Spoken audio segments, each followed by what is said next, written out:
Welcome to Fire Breathing Kittens, an actual play podcast. Every episode microplot is a complete adventure with a beginning and an end that fits in the overarching macroplot of the whole season. Because they stand sturdily on their own, you can listen to these adventures in any order and can skip any you don't enjoy. Today we're playing using the combat mechanics from a game called Honey Heist. It's our first time playing, so we might make some mistakes. If you enjoy these mechanics, you can find Honey Heist at gshowit.itch.io/honeyheist. Build your own Honey Heist character and play a game with friends. Speaking of friends today, we're joined by Sadie Duca. Hey everybody, it's definitely Sadie Duca. Nah, I'm just kidding. This is Anne inside the body of Sadie Duca, a Macritus elf with white hair and ears as wide and flat as the horizon. They tell me that she's 700 years old, and boy does she have the bank account to show it. She must have invested in stocks a long time ago. Anyway, I'm now managing her money as I am possessing her body, but it's in good stewardship, don't worry, as my goal is to get her, who is apparently witnessing everything I do, to enjoy life and come on back out because it's good times out here. Oh yeah, I have a character voice too. I'm trying to learn some Elizabethan English vocab words, 10 per week. Not that this is a bingo card or a drinking game situation, but if you want to listen for them, the 10 that you might hear during this episode are: lay is to wager, feign is gladly, tenders means offers, watchful cares are cares that keep one awake at night, windlasses are roundabout means or indirect attempts, to put up our pipes means to pack up, maugre means despite, moiety competent is a sufficient portion, mo is to make faces, and nothing jealous is have no doubt. Okay, and Nasty McIntyre. Hey, how's everyone doing? It's Nasty McIntyre, everybody's favorite short king, albino orc. Yep, not a whole lot going on. Nice and stinky today. It's a good day. And finally, Marty Flame. Hello, it's Flame, but... Excuse me. Of course. I am Marty. I am the spiritual embodiment of summer, one of the primordial anthropomorphic personifications, if you're familiar. I am a tall, human-looking, muscular, tan man with auburn hair and green eyes, and just perpetually walking around in a Speedo. I usually have a surfboard too, but not today. Fair enough. So, you all are in the Fire Breathing Kittens Guild Hall. The guild is a large building with a bar, a sitting area, wooden tables, chairs, classic guild. And on the wall there's a corkboard with job flyers posted, or at least there are normally job flyers there. But you've noticed for the last 3 or 4 days that really not much has been coming in. It's been pretty quiet, and you've been having to kill most of your time in the guild hall just really finding some ways to stay busy. What do you do in that time while you're waiting? Hey, Anne. Hey, last time I saw you, you had a wagon full of booze. You got that today? I do. Again? You can have the remainder, because I feel that it perhaps has affected me poorly, and I clutch my forehead and rub my temple. You an the alcoholic. Wagon clinks, the bottles and clink inside the wagon as I roll it over to you. It's full of a lot of alcohol. All right, don't mind if I do. I'm gonna hand Anne a glass of water. You really got to keep up with your hydration if you're gonna drink like that. I tilt my head back and the whole glass goes down like one gulp. And you notice another glass slides down the bar containing water, you hope. I look at who slid the glass down the bar. It's just the bartender. He's there cleaning glasses. You can see he's bored. He's literally listening in for any signal of anybody needing anything because nothing's happened. He's honestly kind of surprised by it. And so a few hours go by. You maybe continue to drink, continue to laugh with one another. And then, Marty, you notice a glimmer out of the corner of your eye. Okay. And when you glance over at the corkboard, you notice there's something pinned to it. But you could swear it wasn't there a moment ago. I'm going to go check it out. So you go over there and you see an envelope, elaborately gilded, beautiful seal on the envelope, just pinned to the board. And this letter seems to have a slight glow to it. There's some sort of either enchantment, something magic about it, which isn't surprising considering it just kind of appeared here. Mm-hmm. And when I would say, does it respond when I open it? You open it. There is a almost like a spring smell that comes out of it. You notice the aroma of flowers and of just a fresh spring breeze. And then there's a beautifully, ornately handwritten letter inside. And it says, "To the esteemed Fire-Breathing Kittens Guild, I hope this letter finds you under more fortunate circumstances than those under with which this is pinned. I am Celine Willowshade, High Priestess of the Fae Summer Court. Our realm stands upon the precipice of perpetual winter, a fate we can yet avoid with your esteemed assistance. A grievous event has befallen us. The royal nectar, vital to the anointment of our next Summer Queen, has been stolen. The sacred elixir, the essence of 5 centuries of our devoted bee laborers, is irreplaceable within any of our lifetimes. Its theft at this critical juncture threatens to thrust our land into an unending chill. The culprits we have discovered are linked to the notorious crime syndicate known as the Monteleone family. It is imperative that the nectar be recovered before the equinox, else our world will be robbed of warmth and life, condemning the Fae to a seasonless existence. Your prowess and valor in matters of great peril are well noted in the annals of the greater realms. As such, I beseech you, noble adventurers, to aid us in this dire quest. We've identified one of our own as possibly involved, one Benny the Buzz B. A being small in stature but likely vast in knowledge regarding the shadowy workings of the Monteleone family. Though we cannot enter your realm so close to the equinox, informants indicate that Benny frequents the Drunken Pixie Tavern. Should you succeed in this quest, know that the gratitude of the Fae Summer Court will manifest in bountiful blessings upon your guild. We await your arrival and successful resolution of this crisis. With highest regards and hope, Celine Willowshade, High Priestess of the Fae Summer Court." You notice, as you finish reading, that the bottom corner of the letter seems to glow with a golden question mark, as if awaiting your response. Well, clearly we have to help. Help with what? Sorry, I wasn't paying attention. Somebody's trying to stop summer. We have to help. Stop summer? Yeah? How does one even do that? I'll just hand him the letter. I can't read. I'm sorry. Oh, well, yeah, trust me. Stick around. All right. We'll teach you. And so with your agreement, Marty, the question mark seems to brighten slightly, and you realize that it's awaiting basically verbal confirmation from the three of you. It is sensed that there are multiple people present and that it is requiring the agreement of all of you before it's willing to move forward. Sure, I'm in. I ain't doing nothing else right now. It immediately lights up brighter, almost to the point that it's uncomfortable to look at directly. Ooh, whoa. Let us put up our pipes and be on our way. You barely finish that phrase, and that question mark glows brightly. And you notice before it becomes too bright to look at, it becomes an exclamation point. And then there's a bright flash of light.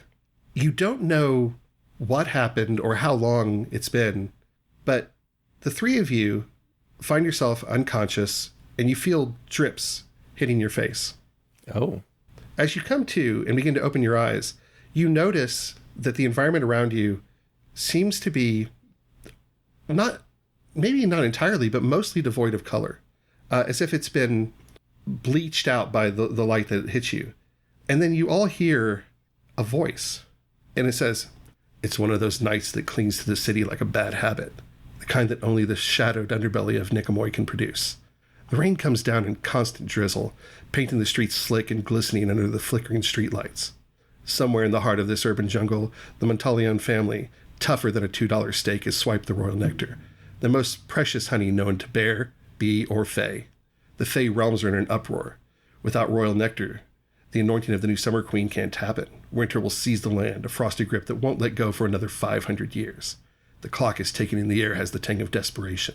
That's where you come in. You're not just any bears. You're a team with the perfect mix of muscle, brains, and sheer bear cunning. It's time to take down the Monteleones and recover the royal nectar. And as you open your eyes, each of you sees 2 bears in front of you. Why don't you describe... Oh, man. I gotta get out of here. I know better than to tangle with bears. And when you say that, your voice doesn't quite sound like you're used to. Like, you hear the voice normal, but you hear a grumbling, gravelly undertone that's maybe a little different. And you glance down, and your hands are paws. Oh, that's whack. That's straight up whack. Is that you two? You bears too? Yeah. Yeah, we're here. Oh, that's crazy. Nothing jealous. Oh, what? Nothing jealous. Oh, gotcha. Well, I don't know about you guys, but that little intro, whatever that was, got me feeling positively hard-boiled. Nothing? No? And when you say that about the intro, you hear the voice go, wait, you could hear me? No. Didn't hear nothing. I never, nope. Lips. Wait, you're responding to me talking. You heard me. Oh, that's... Nah, this is too much. We're not doing this no more. Are we not supposed to be able to hear you? Honestly, you're the first group that's been able to hear me. I honestly thought I was just a narrator. This is fascinating. Look, I can't help you, but you are going to hear from me now and then. I'm sorry. I hope I don't distract you. Where are you? And he's like, I'm everywhere, but That's primarily in your heads. Yeah, you're the first ones in my bare head. So why don't each I don't of know. you, Your head looks pretty shaggy to me. and with that, I ought to slap you with my bare hands. That's a great transition. So, why don't each of you tell me what they see when they look at you? Sadie / Anne, what do they see when they look at you? They see a black bear with a white collar. Looks like what a sun bear looks like. I think it's a black bear with the right collar, right? I thought they were like reddish brownish. I have a white face and sort of like a white necklace. Oh, maybe not. Oh. And I'm otherwise black. Yeah. Okay. And what about you, Marty? What do they see? Yo, I'm a big grizzly bear. I got a fez hat on.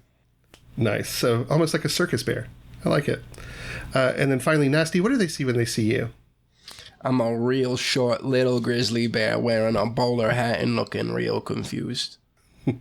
And so you rise up and you realize you're in one of the a back alley somewhere in northern Nicomo. You're not entirely sure where. The rain is drizzling down. It's about dusk now, and it's you're dealing with a little bit of bad weather. But you remember from the letter them referencing maybe somebody you could talk to at the Drunken Pixie Tavern. And I think you'd probably have a pretty good feel for where that is. It's in the northern part of town. Maybe you don't really head into very much. You know that area of the city is controlled a little more by the organized crime families there, and maybe it's not someplace you venture willingly, but it kind of sounds like you may have to in this case. Man, this guild is weird. How come I can't never go on an adventure in my own body? Last time I was some cop, now I'm a bear. It's better than a cop though. So we heading into town? Yeah, let's go. All right, lead the way, Mr. Grizzly Bear with a fez.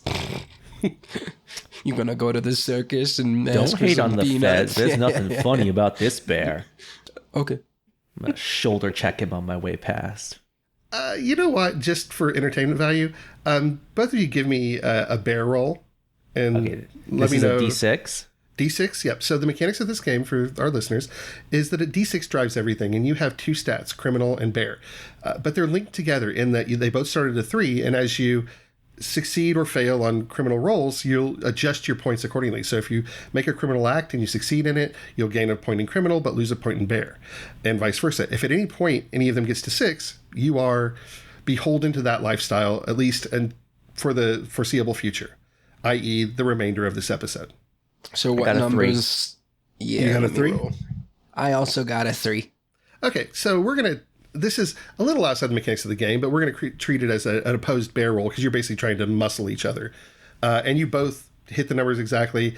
And I think what happens is you go to muscle past and you're shocked at the sturdiness of the smaller grizzly bear. Nasty maybe surprises you with the fact that he's able to absorb that, and maybe even you bounce off a little, like to where you both kind of shudder on the impact. And I think maybe it's up to you, but maybe at least he's earned some little more respect, or we'll see how this plays out later. Hey, maybe being a bear ain't so bad. All right. I see you. I see you. All right, let's go into town. I'm sorry. All right, let's get out of here. And so as we see 3 bears, with 2 of them seeing each other clearly and one of them watching 2 bears see each other, you find yourselves weaving your way through the wet streets. The other thing you notice is that Yeah, that faded color still seems to be there. It's not black and white. You can pick up a little color, but it's definitely not as bright as you're used to seeing it. You notice that shadows seem to be cast longer. You notice every little sound, every little creak. You notice all the grates have steam issuing up from them. One might even say you find yourself in a noir novel. It would be the sensation. So as you wind your way through, you can't help but notice the neon sign of the Drunken Pixie. You make your way down the block to come in front of it, and you find yourself at the Drunken Pixie, which stands at the edge of the Lasm Forest, or Lasm Wood. It's a weary sentinel. There's a weathered sign creaking in the evening breeze. The place has a reputation that precedes it, a haven for those who walk the line between light and shadow. The exterior is a patchwork of cracked plaster and rotting timber, overgrown with ivy that tried and failed to hide the years of neglect. There's a flickering neon sign that buzzes overhead saying open, and it's casting a sickly green glow on the cobblestone path that leads to the heavy oak door. Ladies first. What kind? Tenders. And I push open the oak door. And as you push open the oak door, with a loud creak, it opens, and at first maybe you feel like, oh, this is going to draw a lot of attention, but you realize that it's not a quiet tavern. It's a little bit rowdy. There's some loud talking. It's smoky. The tavern is a labyrinth of low ceilings and dark corners. The air is thick with the scent of stale ale, old wood, and desperation. Dim, smoky moonlight filters through the grimy windows, casting long shadows that dance on the floor. The walls are adorned with faded tapestries and dusty bottles, relics of a more prosperous time. Wooden beams stretch out overhead, sagging under the weight of countless stories and secrets. Can you two smell that? Bear noses are crazy. I can actually smell desperation.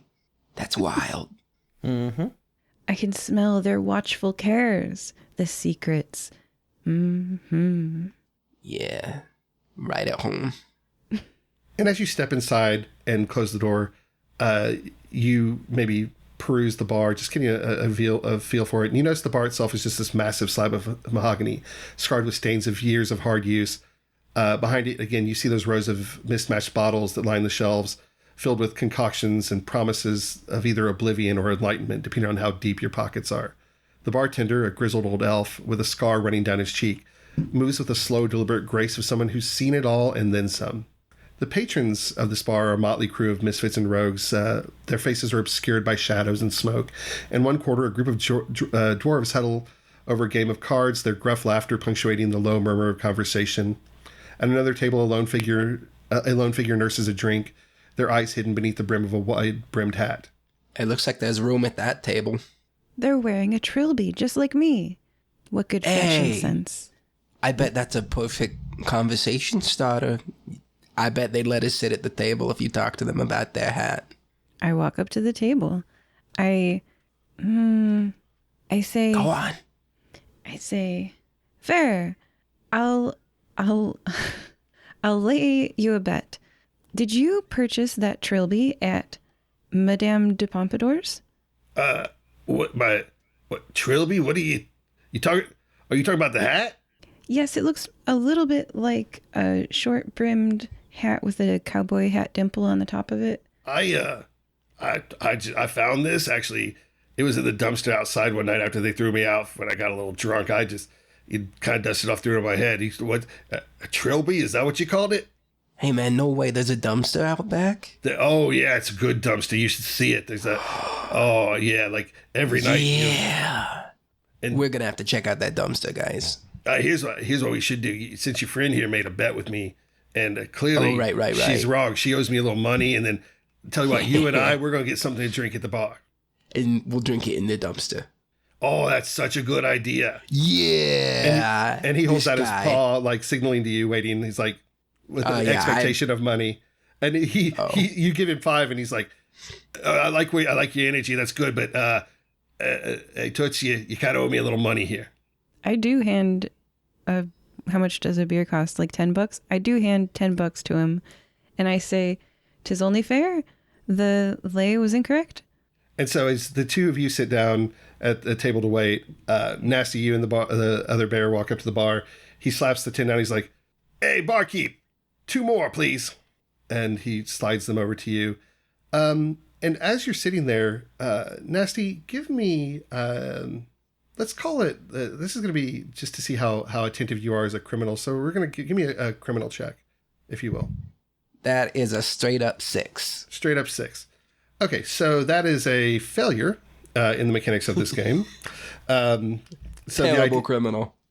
So the idea of this for our listeners at home is you're trying to roll under your stat. And since you're both starting with a 3 in bear and a 3 in criminal, and you rolled less than that, you failed in your criminal check. So I think maybe your bear instincts take over and you find yourself trying to look around and you're sniffing the air and you're just distracted by all that desperation you smell. So if you could, please move 1 point from criminal to bear. And so you'll now be at 4 to 2. But it turns out that's not such a bad thing because what you pick up is the scent of honey. And that bear sense really starts to kick in there. If I'm trying to roll lower than my criminal stat, every time I fail, it gets harder to roll under that. So that'll be interesting. Exactly. And that's the point, is the more you succeed as a criminal, the higher the score gets. So you get better and better at being a criminal. When you fail, you get worse and worse at being a criminal. And so that's kind of the way it works. It's basically like you're training the skill. So you notice that smell of honey, and as you look around, trying to find that smell, maybe a little distracted, you see at the end of the bar this tiny form almost lost in the dim light. His wings twitch nervously, his beady eyes dart around the room, never settling on one thing for too long. And he's the kind of character who thrives in a place like this, where secrets are currency and everyone has something to hide. I kind of elbow my new friend here at the bar. I'm like, hey, you come to this bar often? I think you do, since you know where the trash goes. But I practically live here, yeah. How about that guy? He live here? He ever make his way out to the dumpster? He one of us? Or is he... I don't know. He looks kind of shifty, honestly. But... He's there's been... something about him. He's been here for every couple nights now, and he's kind of a weird fella. Like, you can see... we don't get a lot of bees in this bar, and for him to sit here, but he looks a little bit little twitchy, if you know what I mean. Looks like he's got a bee in his bonnet. Oh, that's so good. That is so good. And he slaps you on the back, and you hear him kind of look over, and he's like, I'm a little concerned that maybe there's someone looking for him. I don't know. Huh. Tell you what. I gotta take a piss real quick. Next round's on me, though, eh? Oh, look, the bathroom's down the hall, but right next to the dumpster, great spot for peeing. Oh, yeah? Oh, yeah, great. Love that check spot. It out. Use it all the time. Thanks for the recommendation. Oh, of course, yeah. I walk over to Marty. Hey, what's up? I found the guy we're after. He's over there. Yeah, that's what it seems gesture to the like. bee boy. How do you wanna go about this? I don't know. Seeing as how I still don't really know entirely what's going on because I can't read. So that's why I brought this to you, because you read the whole thing. Well, I think somebody stole some honey and we're supposed to get it back. So did he steal it? It was one of the bees who apparently knows this gangster family. So I think we got to do some interrogating. But here's what I'm thinking. There's 2 doors out of this place, right? Right. And there's 3 of us. So we just wait till he leaves, post one at either door? I was thinking we'll post one at either door in case he tries to run, and the third does some interrogation. All right. Who do you think's going to be the most persuasive? I don't know. Like, if we were talking about my new bear friend, I think I could get some good info out of him. I don't know about bees, and frankly...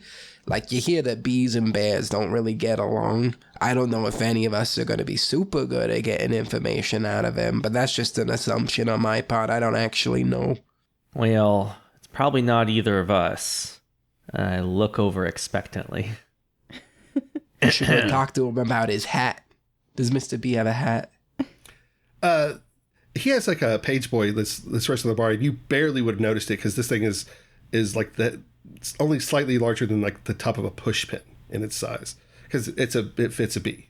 Out of game, quick question. We have 2 grizzly bears who are specialized in terrifying, where they get 2d6. And you've both passed it off to the sun bear who can sense honey. So I like, in character, I'm going to agree, but I'm just letting you know. okay. I only have Well- 1d6 at it, though. Well, that's fine. We're not trying to intimidate. We're trying to make friends. And the intimidation comes if he tries to run. Oh, you two would be perfect at the door. Okay. Yeah, I will say... I'll go take the back door. That way I can smell the garbage. All right, I'll take the front door. And just so canonically it makes sense, you're by the back door, you smell garbage and bear urine. No question. He did not lie about his favorite pee spot. Nice. An honest fella. I shall fain ask questions of this person.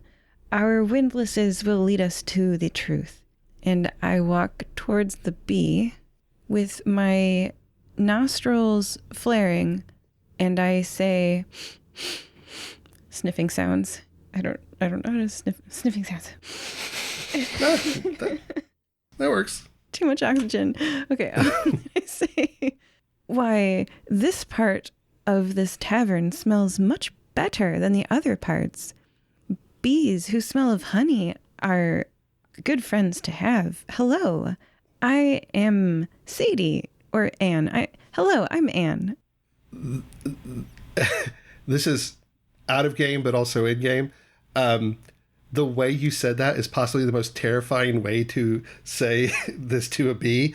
And so he's like, oh God, I don't know where it is. Just let me go. And just loses his mind. What?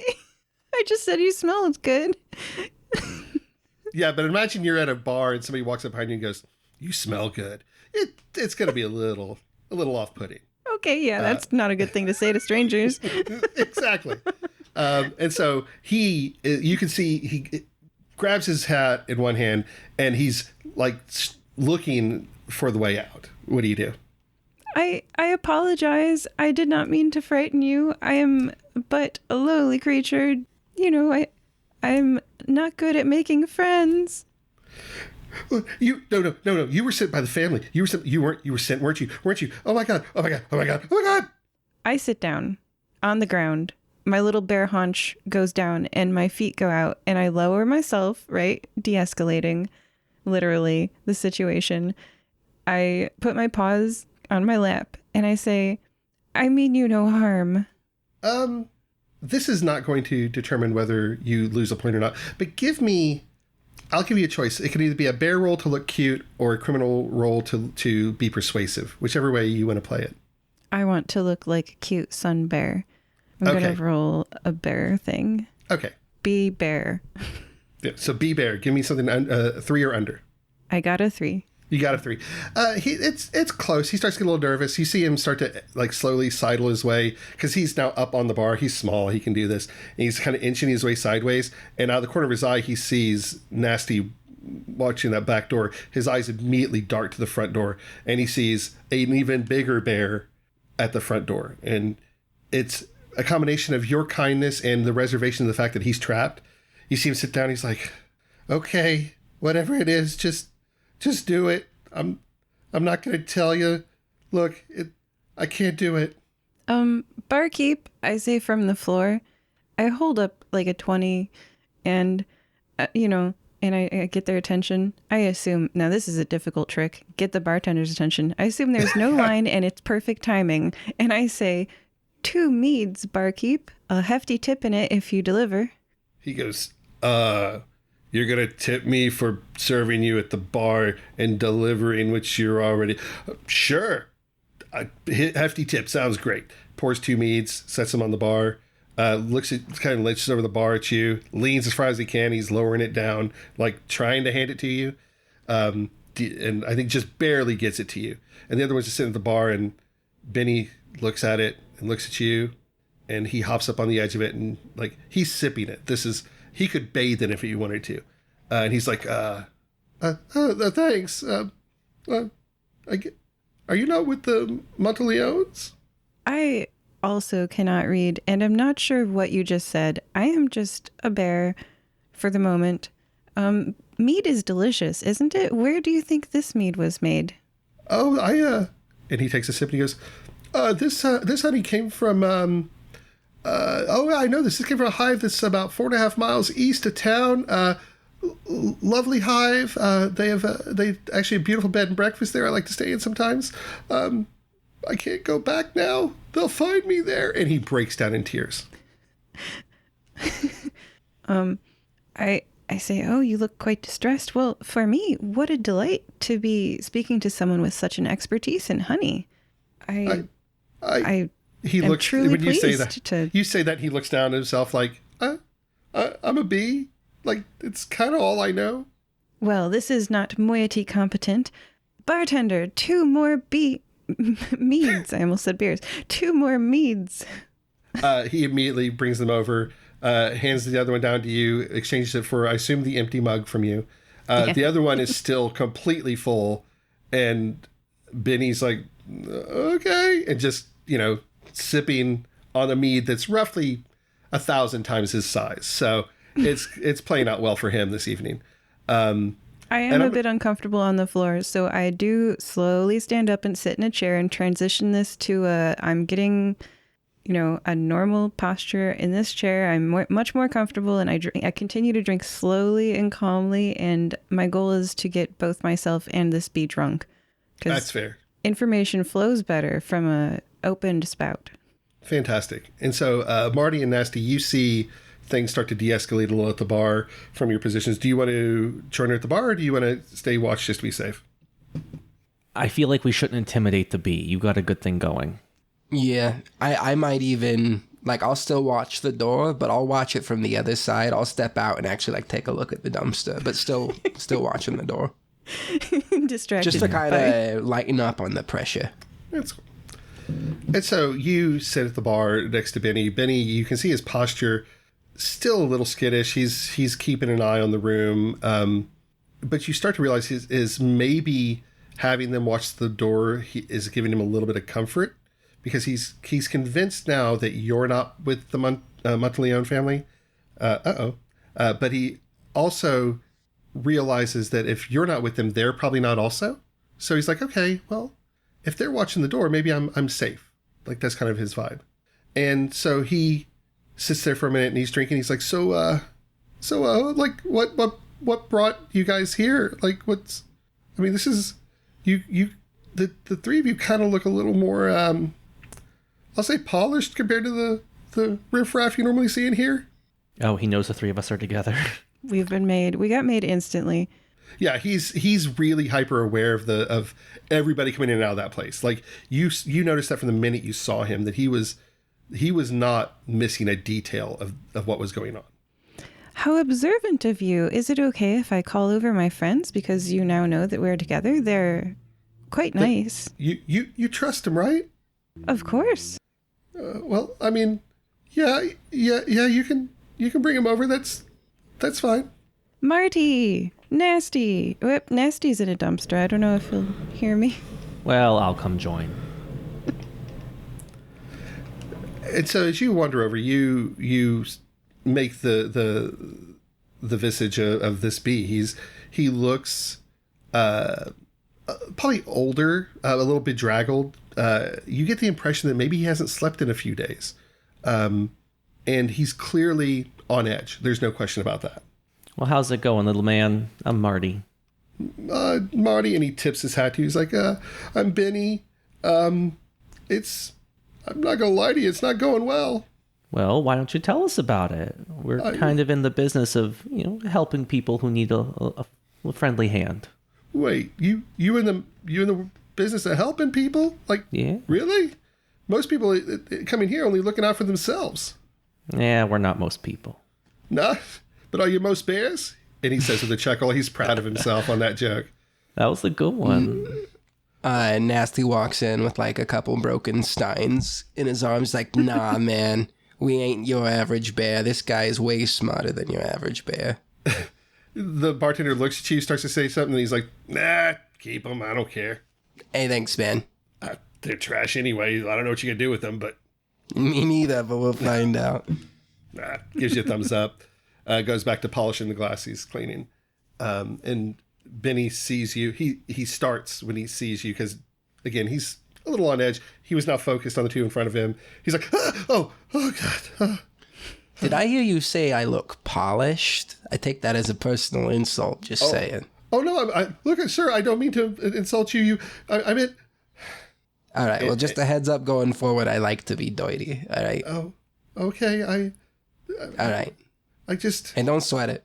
And you see him he's kind of glancing around looking at the other people in here. And you notice this. As you take a look at the rest of the other patrons, this is a bar for the underbelly of Nicomoy. This is when there are shady deals to go down, or there are people who are maybe living right on the edge of the law, or maybe and probably on the wrong side of that edge. This is where they go. And if anything, Benny doesn't fit in here. One, he's a B, which is unusual, but two, everything about him tells you this is not a guy who dabbles in crime. It's not his lifestyle. Yeah, Benny, it seems like you have a story. What's going on? He takes a big sip from the mead and doesn't even, like, barely a ripple in the top of it. He goes, well, about a week ago, I did something I'm not proud of, and now I can't go home. All right. I also cannot return to my home, but, it turns out that, like traveling perpetually, the new places have their own excitements, and you can make your new family from the people that you meet in the places that you go. Are you saying we're family now? He's desperate for connection to people. You don't know if it's exhaustion or just what he's gone through, but you get that vibe immediately. Legit considered how long lifespan of B was and was like, yeah, we're family. Aww. A tear rolls down his cheek, obscenely large for the size of this creature.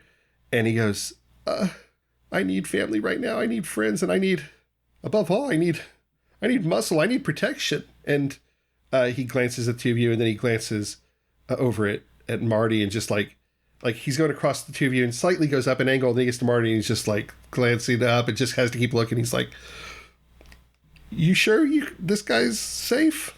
Not only is he safe, he's part of the reason why the rest of us are safe. Okay. I guess I can tell y'all what's going on. What do you know about the Monteleone family? Absolutely nothing. Yeah, genuinely nothing. Oh no. Well, they're a little bit shady in this place. If you're familiar with the Safiosi family, they're kind of the yin to their yang, if you will. And but maybe not as, I'm going to say, altruistic, if you can say that about a crime family.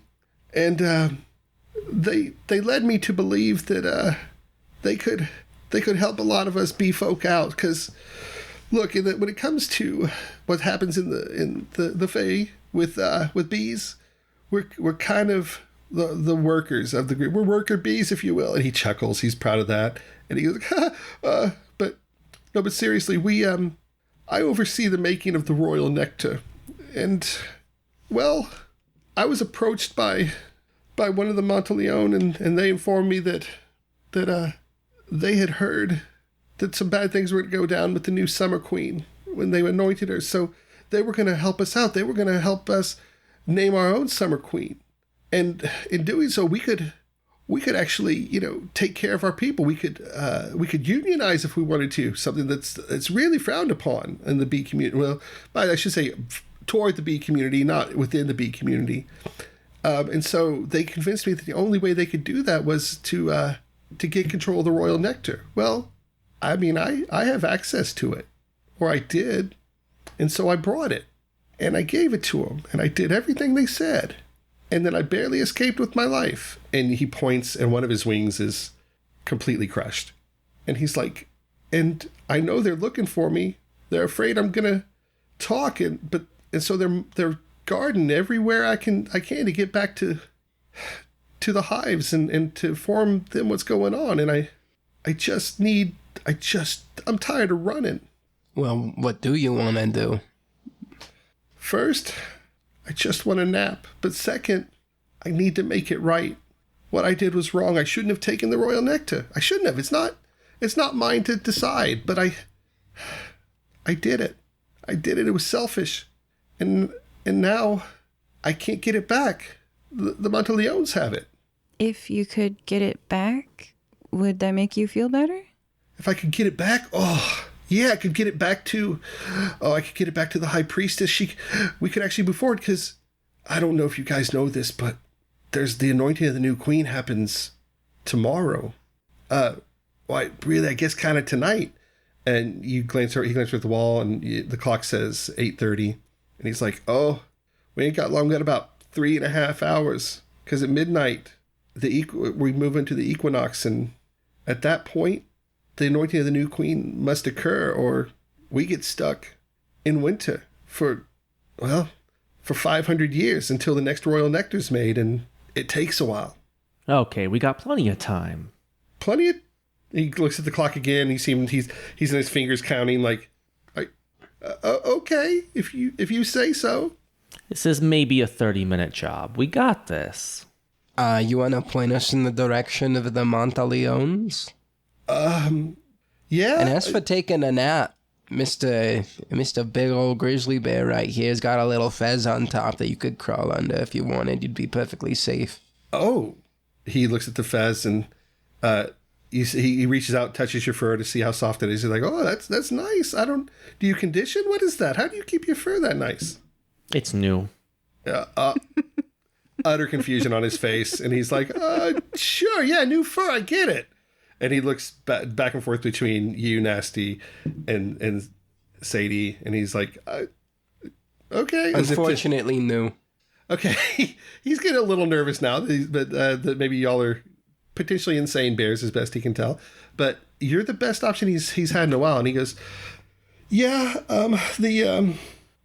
they're keeping it at the safe house, the Monteleone safe house. It's about 3 miles out in the Lasma Woods, heading north out of town. The main road, you can't miss it. They don't really try to hide it that well. It's back in the woods in a clearing, but there's a path to it. Look, when you've got most of the muscle in this town, you don't really feel the need to hide stuff. Well, they don't have all of it. We're right here. You say that, and he like pats your paw. He's like, yeah. And you see a confidence kind of start to build in him. And he's like, that's a valid point. And for the first time, you see him start to relax a little. And all of you, give me, I want to say this is a bear check, if you will. You're relying on your heightened senses here. I got a big old 1. Big old 1, that's good. I got a 2. 2? I failed. I got a 4. You got a 4? I think maybe you're a little distracted. You've had a few more meads than the other two have, and so you're maybe feeling a little, even though you're a bear, it's still, you're lightweight as far as bears go. But the other two of you, you hear it. You hear the sound of claws on the cobblestones outside, and you no more than turn toward the door, and it busts open. It swings open with the loudest slam as you can imagine. A gust of cold night air sweeps through the tavern, and you see this hulking figure step through the door frame. And when he does, the room goes completely silent. Marty, you're a large bear, no question. This bear dwarfs you when you see him. The crowd goes utter silence, and the tension is palpable in the room. And he starts sauntering in, looking directly at the three of you. But you realize he's looking through the three of you at the bear sitting, or the bee sitting on the bar behind you. Did he see the bee? Oh, 100% he does. And he goes, well, Benny, we've been looking for you, and I think it's time for you to come with us. Hey, man, you got it all mixed up. My name ain't Benny. I'm not talking to you. Oh, sorry. It's just, you're kind of far away. It looked like you was. Oh, are you making fun of my lazy eye? You can't tell who I'm looking at. Is that what's going on now? No. It sounds like it. I'm just saying. Okay, man? You seem real tense. Oh, I'm about to be just fine. And he, a toothy smile, really a fang-filled smile, if you will, as he looks at you, and you see two more step in behind him, and Nasty, you notice it because you were out there. 2 bears come in that side door. Yeah, diplomatic process seems to have broken down. We gotta find a way out of here. Is there a window to this room? The only windows, unfortunately, flank the front door. There is a back door by the dumpster. That's where the other two came in from. Some other two just came in through there. Yeah. But we could try and Mr. Big Bear here could try and, kind of muscle our way through, maybe intimidate them a bit. I don't think we're going to be able to intimidate the Titan over there. Do we still have our original capabilities of our characters in bear form? Absolutely. I will say because they're outside normal bear behavior, they're going to qualify as criminal if you want to use them. Gotcha. But yeah, you have your normal abilities. Gotcha. All right. What do you got? You guys want to go the fight route or the flight route? Flight's probably best. Flight. They outnumber us. Gotcha. I'm going to cast a fireball at the wall and blow a hole in it. Okay, yeah, give me a criminal roll. That would definitely, to me, qualify as criminal. There's no question about it. You're blowing a hole inside of a bar. Yeah. Okay, I got a 4. You got a 4? Okay, and your criminal's 3, so that, unfortunately, is a failure. Okay. So you're going to move 1 point to bear. So your now criminal will go down to 2. Your bear will go up to 4. So you go to cast it, and I think you put out your paws. You start to channel that energy you normally do. The fireball starts to form, and I think it's just the meaty paws. You don't have the delicacy of the delicateness of your fingers to trace the ancient runes you're used to tracing, and it explodes in your face. And you are now singed, not hurt, just more. Your nice new fur is not so new. Okay. Can I try the bear route instead? Absolutely. I'm going to say this makes sense. You have a fireball explode in your face. There's something primal inside you that reacts to that. Okay. I'm just going to shoulder my way through that wall. It's just wood, right? Absolutely. Yeah. Yeah, I'm just going to shoulder my way right through the wall. Okay. Give me a bear check. 2. The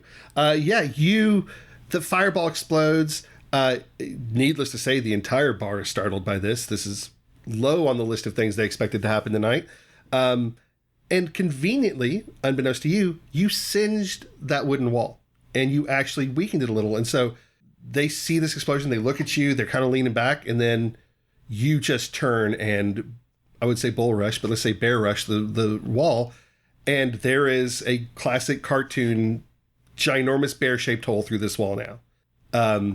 This catches everybody, surprise, including me. Well done. And you are now outside. Okay, let's go. I'll scoop Benny up in my hat and follow suit. You go to scoop him up. He's gone. Oh. In the ruckus, he panicked, and you don't know where he is. Well, I will leave him to him then, and I will get out. Okay. You get outside, and the muscle that has come in is not the smartest group. They could try to cut you off, but they're not really thinking that way. They thought they had the exits covered. No one thought that the wall was an option. So they all channel through the bar. So the good news for you is you got a step on them because panic has ensued. Everybody in the bar is losing their mind. It is not easy for them to get out. You guys were close to the wall. No one else really was. So give me bear rolls for all of you to try to navigate through, let's say through the edge of town. Well, yeah, we're going to call it a bear roll. I'm still in the bar. Oh, are you staying in the bar? I mean, I am currently in this moment still in the bar before we move on. Okay, cool. Is there anything, do you want to move on or do you want to do something in the bar now while you're there? Benny, you told me we were a family. You hear a very distant, "We are, but they're scarier than your family are." Come with me. He's afraid to show himself as much as he wants to. You can try to do, I'm going to say, you want to go cute bear or do you want to try pure persuasion as a criminal? It's based on my ability as a bear to be bigger than Benny and be the new protective family. Okay. So it is a bear, I think. Okay, roll. Cool. Give me a bear roll. That was a 1. That's a 1? Okay. When he hears that, you see his head kind of pop up from behind the bar at the other end. And he's like, are you sure? I'm not going to leave you here. I don't abandon family. Okay. He's going to make a... Oh, God, I can't believe this. He's going to make a beeline toward you. And again, I'm sorry to everybody listening. Give me a bear roll. We're actually going to, again, this is slightly outside mechanics, but we're going to do this. It's an opposed bear roll. The muscle is going to try to intercept him as he's trying to get to you. That was a 2? 2. So you are able to do it. So you get to him. He's now to you, like you kind of give it in your paw, but they're on you at this point with this delay. So I throw him out the hole in the wall. Okay. Can that be a bear roll? We're actually going to do 2 bear rolls. One to make sure you hit the hole. Otherwise, you're just going to yeet this bee into a wall, and that's not going to play out well for him. I mean, I would be quite close to the wall, if that makes sense. Yeah, give it with it. I'll give you advantage, so roll 2. Okay.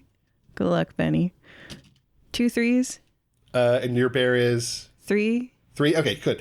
I'm going to say you throw it, and maybe you don't quite center up the hole, and he's going to the wall and is able to course correct with his one wing and kind of like get it back through the opening.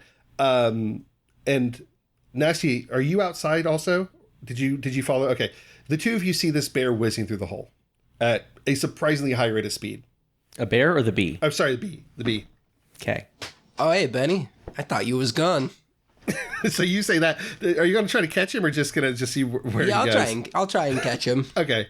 And actually, you can do this with advantage. There's 2 of you out there, so we're going to treat it as kind of a tag team effort to get a hold of him. Sure. Is bear a criminal? I don't know if bears regularly catch things. I'm saying this is reflex, so I'm going to treat it as a physical attribute, so bear. There's a 3, and my bear is 4.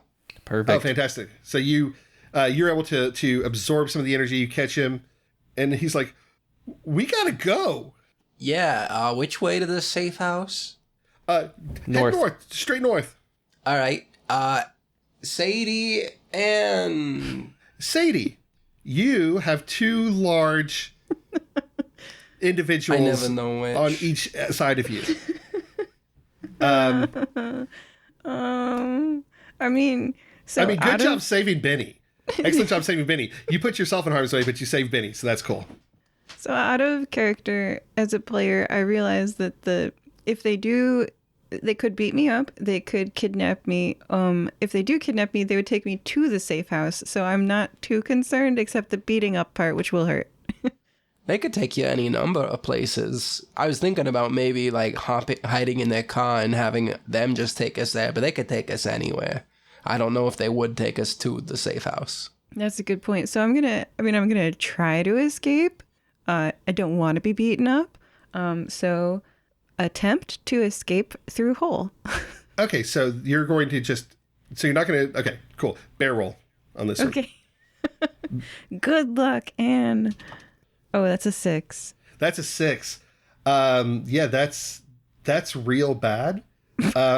Great. And there's a mechanic in Honey Heist that if you roll a 6, there's now a new barrier that's going to be introduced because you failed exceptionally badly. And this barrier is, for some reason, you thought, I'm going to make another hole in the wall instead of running through the one that's about twice your size that's already there.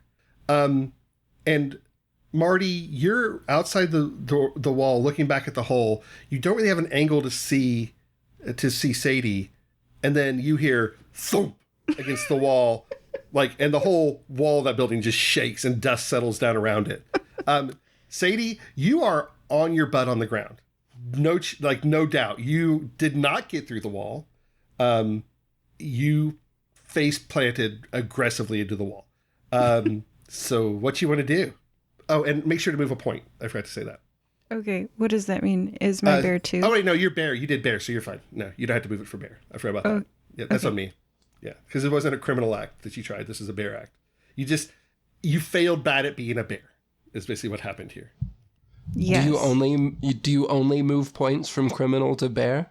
You only move points from criminal to bear unless you find honey, which will actually help. That's another mechanic in the game.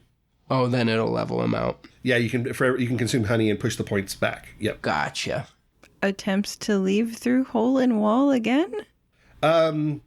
Yeah, but now you're going to be doing this with disadvantage because you have 2 large individuals on you. I'm trying not to make a joke about that sentence. Look, I'm not judging.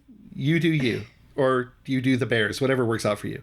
I'm gonna mow at them. I'm gonna make faces, and I'm gonna try to get them spooked so I can get around them, because I can't beat them in a fight, right? So I'm gonna try to, I don't know, bear attempt. I'm gonna try to roll to spook them with my spooky face. Okay. Stick my tongue out the left side of my mouth, and they'll see the whites around my eyes, and I go, rah! Okay, cool. Give me a roll. That's a 2? That's a 2. Okay, so that succeeds. But I don't think it succeeds the way you thought it would. Meaning, it turns out that look, not really a normal bear look, they stop dead in their tracks. They are confused at what they just saw. Excellent. And they kind of jump back like, did you, hey, is she okay? Anybody, like, and they're looking like back at their boss, who's like, what are you doing? Just grab her. And with that window, you're able to crawl out through the hole. Yay. So Marty and Nasty, you see Sadie come like bear crawling. God, I can't believe there's so many puns in this. Bear crawling out through the hole as you guys are holding Benny, and he's like, can we go now? This they're after me. Yeah, we should probably hightail it out of here. Okay. Because of the confusion and chaos inside the bar, I'm going to say you guys, you weave yourselves through the streets, cutting through back alleys. And I'm going to say, Nasty, you have a natural predilection for finding the dirtiest, darkest, seediest places possible. And you find this 100%. Yeah, you find this beautiful hiding spot behind a dumpster, and the classic, you duck behind it. You hear the running past. They're like, where'd they go? And as they fade past you and turn off down another alley, you give it a few minutes, and it just quiets down. And you're now in this alleyway. You've got Benny the bee in your hand, and you are aware that the Monteleone safe house is going to be a few miles north of the city in the wood. And Benny says, look, I know we don't got a lot of time, and I know I've put you guys in a lot of danger, but we got to fix this, because this isn't about me anymore. They're going to screw it up for everybody. Yeah, we're going to fix it. We'll get there. Oh. Let's go. And so you begin to hoof it. You're cutting through the woods. Every now and then you hear some rustling off to the side. But it's surprisingly quiet as you're going through the woods. I think it's at any point, do we see like any unattended vehicles? Because a couple miles is quite a ways to go on foot. Absolutely. Give me a criminal roll. I assume you're trying to hotwire a car, not destroy it like a bear, right? That's a 1. That's a 1. You, of all things that are really entertaining, you spot a car that looks surprisingly fancy. And you walk up to it. It seems to be unoccupied. And with a 1, the keys are in it. And more interestingly is the license plate says Monty 3. You found one of the Monteleone's cars. And you realize, based on the vibe you get from Benny, that they probably leave the keys in it because no one would dare steal from the Monteleone family. Someone left this perfectly good car with the keys in it. We should return it to the safe house. Hop in. Let's go. I don't know anyone know how to drive? I will drive, but I don't know how. I can't reach the pedals. I think it'll sound more fun if you drive. I'm driving. Let's go. I'll help with pedals. Fantastic. This is a car driven by bears. It's well suited to it, other than the minor fact that Nasty, you're, like you said, you're a short kid. Very small. Yeah. And so I think you're sitting there, Sadie, for some reason, the three of you wedge into the front seat like it's an old style bench. Don't know why nobody got in the back, except maybe you put Benny back there and he's kind of lounging back there. He's opened the mini bar in the back of the car. He's drinking. Sadie, you're straddling the hump in the middle. I got my left paw on the brake and my right paw on the go. So I'm going to say to do this, you almost have to face backwards because of the mechanics of trying to wedge there. So I think, weirdly, you're staring out the back window operating the pedals.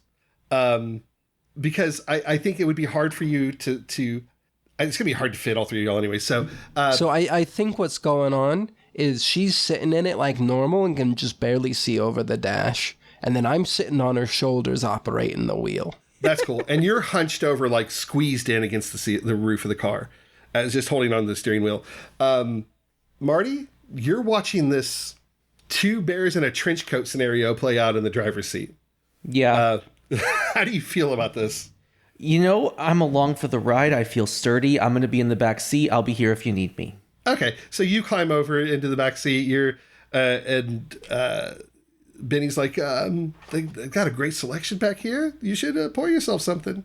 And if you don't mind, you could pour me something, because the bottles are big. I can't. As he's like trying to get you to get him a drink. Just for the entertainment value of it, because the two of you are working together, either one of you can either each give me a criminal roll, because you're driving a stolen car, or one of you can roll with advantage, however you want to do it. Do you want to roll with advantage, Sadie? Because I only got a 2 in criminal. Or I could do it just for kicks. I don't care. I kind of want to see this car like it's the Monty. I'm not saying I'm rooting for it to drive into a tree because I'm in it, but like danger. I like more danger. Fair. You roll. You have a 2. Yeah. All right, I'll roll with advantage. Well, if we're gonna metagame here a little bit, I don't think there's a mechanic in here for us to die. So. Well, and as pointed out, there is not. This is a game that really and doesn't encourage death, and also as can always GM, improvise. Yeah, I'm not gonna kill you. You guys know that. The first roll is a 2. A 2, and what is your criminal is a 2? 2. Okay, cool. So see if you can. Well, I want to see what the second one might be a 1. Absolutely. The second one's a 3. A 3. 2. So surprisingly nimble at driving this car. I think maybe you watched several heist movies before this, and you've maybe picked up a few skills watching it. I think regardless, still kind of swerving. There just ain't really anyone else on the road right now. Absolutely. And you, luckily it's raining. And like I said, that's kept a lot of people off the roads, particularly pedestrians, thank goodness. You are definitely checking some parked cars on your way through town. And out of, again, blind luck, one of the cars you check is, you maybe it's even intentional. You read Monty 1, and you slam into that car and drive the front of it into a storefront to basically disable it. You bounce off, you head out of town. You don't get all the way to the safe house simply because you're a bear that's poorly driving a car, but you cover a good 2.5 miles of it before the things you feared most happened.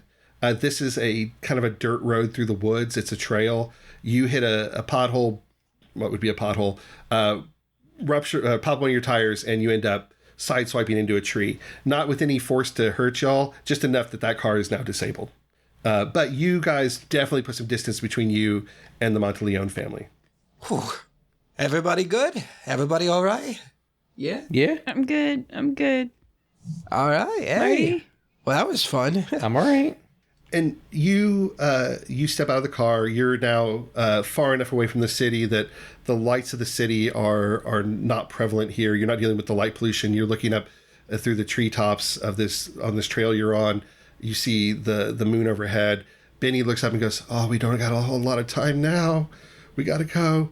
And he goes, "Yeah, it should be right up there." And you're close enough now that in the distance, you can just see a faint structure. It's a good ways up in a clearing, but you can make out the lights of what is definitely the Monteleone safe house. So, do y'all want to continue going that way? What do you want to do? Yeah, let's go. Okay. Do you want to just... Marty, do you want to come up with a plan? I thought we were short on time. I was just going to barrel in with fireballs blowing, but okay. I thought you was the one that said we had plenty of time. I was just trying to be nice to Benny. He's right here. You hear whimpering coming from inside. I think he's ducked inside your fez, and you just hear, "Oh no!" All right. What kind of plan do you guys want? I'll do whatever you say, boss. Let's list what we have. We have someone who knows the layout, which is Benny, someone who likes trash, which is Nasty, and somebody who can get us out of a pickle if we get caught. Let's go trash, layout, infiltration with a backup of explosion. Okay, are you saying that we should sneak in through the trash chute? Is that what we're going for? I was kind of thinking the same thing. I'm game. Benny, does they have a trash chute? I've never actually been in the safe house. I just know where it is. All right. Well, let's hope they has a trash chute, and if not, we'll come up with something else. Can I use my nose to sniff out where the trash is? Yeah. Once you get closer, you can. Sweet. It's got to be less occupied than other areas because of the stench. It makes sense to me. Well, it doesn't make sense to me, but I get what you're saying. And our backup plan is that, Marty, if we see somebody, you'll get them to, I will do my best. That's a good plan. Okay. We head for trash, GM. Okay. You wind your way through. Are you going to bull rush this, or are you going to try to sneak up a little bit on the house? Or bear rush this? I don't think we gotta do either one. I don't think we have to be particularly sneaky. I mean, you saw how they had the keys to their car.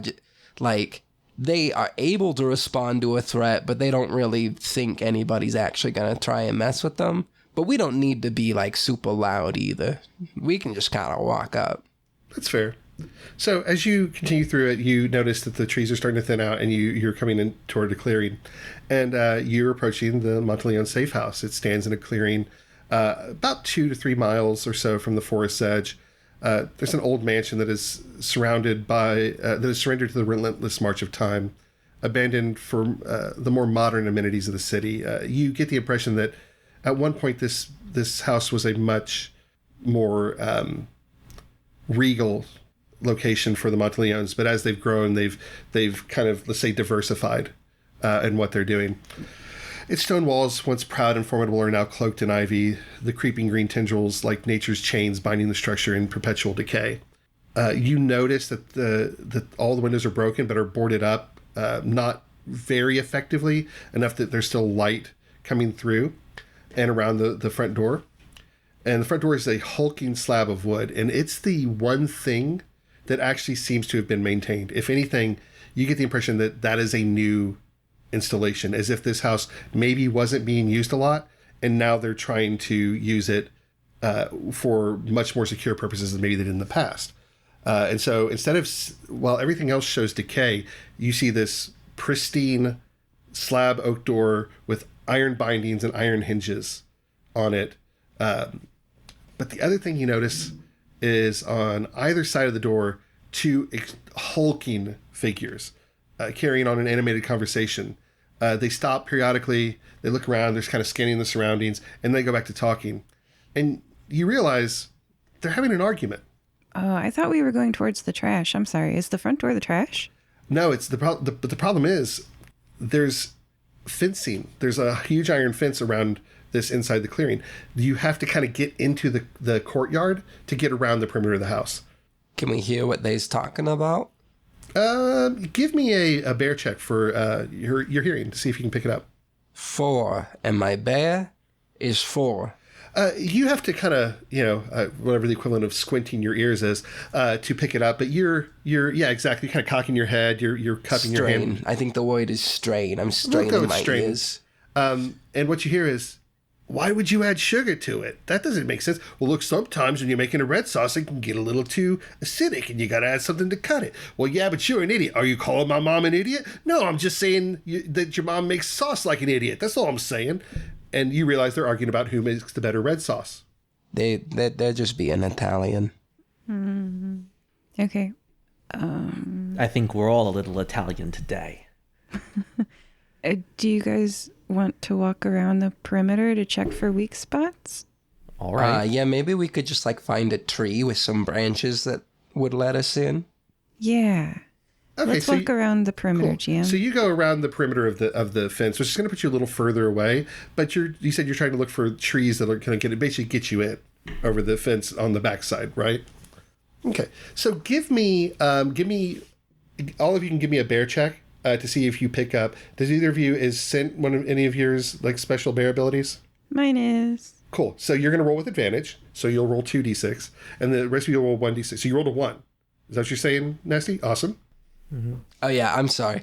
I rolled a 1. Thank you. Nice. Thanks. I got a 5. You got a 5, yeah. And? Failed, got a 4 and a 6, and mine is a 3 for my bear stat. Gotcha. So I'm going to say, yeah, it was Sadie and Marty, you start sniffing the air, and you realize somebody must be cooking a red sauce inside. You pick that up. Yeah, it smells amazing. You're picking up the sense of oregano and garlic. It is, they clearly used Roma tomatoes. You guys are like, oh, that smells amazing. And I think you guys are so used to smelling good smells that's what you lock in on. But Nasty, your brain immediately goes to garbage. You're like, oh, I know that smell. That's and you pick it up. You're like, oh yeah, they left that garlic out too long. That's kind of turned a little. And oh yeah, oh, they must have been making gnocchi because I smell rotten potato peels. Like, this is fantastic. And you are able immediately to find the spot in. And it's not exactly a trash chute. It's almost like a thing built on the outside where it looks like they can basically set the trash cans inside in there. And there's like an entry inside and outside, almost like a little built-in shed type thing that has a double entry to it. And you smell it. It's under heavy lock. And periodically, there's one of those two guys will walk the perimeter around the house just to keep an eye out, but you don't notice anything. And well, those two were too busy arguing, so I think we got our in for the moment. And so you time it out. You figure out that it takes him about every 5 minutes. He's going to make a lap around the house, and so you look around there, and you guys find. All of you give me a bear check to try to find, or yeah, I'm going to say it's a bear check looking for the right tree. I think that's the easiest way to call it. 3.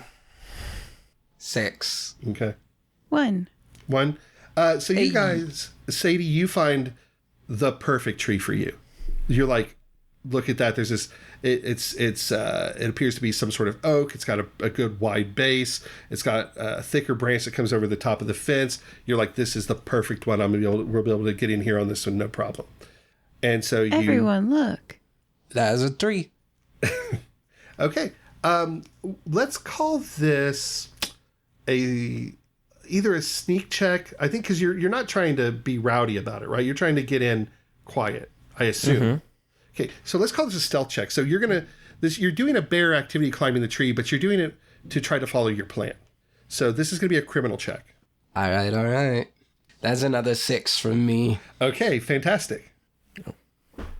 I failed. Is that the first time I've changed my number? I think I'm now a 4 and bear. Oh, yeah. And So 2. since I failed, I'm moving another to bear, right? You are. So you're a 5-1 right. now? We better find some honey real quick. Yeah. Which is your 1? Criminal. Okay. It's a I I got don't a think 2. you can get a 1 on bear. And you got a 2, you said, I Marty? got a 2, which I think I'm 4-2, so I think that's still a pass. That's still a pass. Yeah, on either of those. Okay. Okay, so you climb the tree. It says you can voluntarily move 1 point from bear to criminal by doing a flashback scene in which you and the other bears plan out a heist over coffee and cigarettes in the back room of a seedy bar. Actually, and that's a valid point. We sort of did that, but we was in a car.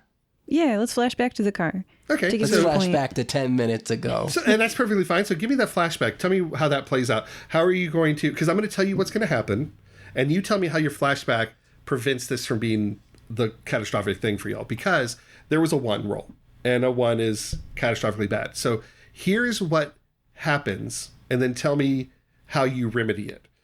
You climb the tree, everything looks normal. And I remember, who rolled the 1? That was...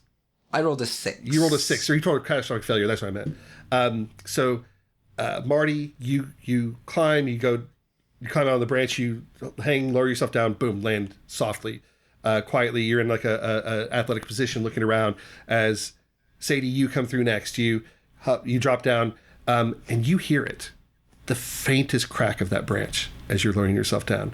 You realize Marty might have weakened it, but before you can say anything, Nasty comes right behind you. And Nasty, you're on that branch. You're shimmying out a little further to make sure you're not going to catch on the fence, and you went a little too far. And you hear pop, pop, pop, crack. Branch starts to fall. Give me the flashback on how you saved this. What did you plan to be able to deal with this scenario? So I think we're driving. We're on our way to this safe house. Or actually, I don't think we're even driving yet. We're trying to figure out how me driving's gonna work, and I'm trying to do it all by myself. I'm trying to work the pedals, I'm trying to steer, but then I can't see. But if I can see, then I can't touch the pedals. And these two step in and say, hey, we get that it's fun to be a bear. We get that you're kind of an independent guy.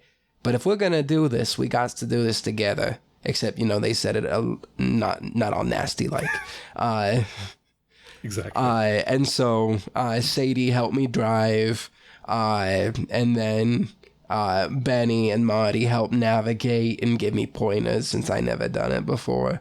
And the idea here being just, as we're planning things out, the overarching emphasis was, remember, it ain't just you. We're a team, work together. So I think as the branch starts to snap and fall, fortunately, the branch kind of gets caught on this super sturdy gate, not making a whole lot of sound, but I'm about to land on the ground, make a big old thump, because I might not be big, but I am sturdy. But I think, fortunately for me, these two see what's going on. Maybe Sadie's able to alert Marty that I'm about to fall because the branch ain't what it needs to be, and they're able to catch me before I make too big of a ruckus. I like that. I think you maybe reminded everybody that we have to be watching each other's back. And so, yeah, Marty, you hit the ground. You were looking around. You're keeping the kind of athletic stance. Sadie, you heard that crack, and even though you didn't say anything, you were able to kind of make eye contact with Marty and glance over, and Marty, you react immediately. You being this massive bear you are, and I'm going to say that branch is falling, and it's about to hit that fence, and this is a wrought iron fence. If it hits it, it's going to reverberate all the way around the perimeter. There is no way they're not going to notice this. But Marty, hands straight up in the air, catches that branch, supporting you and its weight, and just stops it as you slide down that branch and drop on the ground next to him, and he slowly lowers it back down, bracing it against the top of that fence, and he's like, don't worry, I got you. And this seems like a good point to take our little break. Real quick, can I move one from bear back to criminal? And with that, yeah, absolutely. With that flashback, move one back from bear. Excellent. All right. Woo! And so joining us for part one were Sadie/Ann. Bye. And of course, Nasty McIntyre. Hey-o. And Marty Flemay. Is that correct? Hasta la vista. Thanks. Thanks, everyone. Today's mid-episode shout-out is...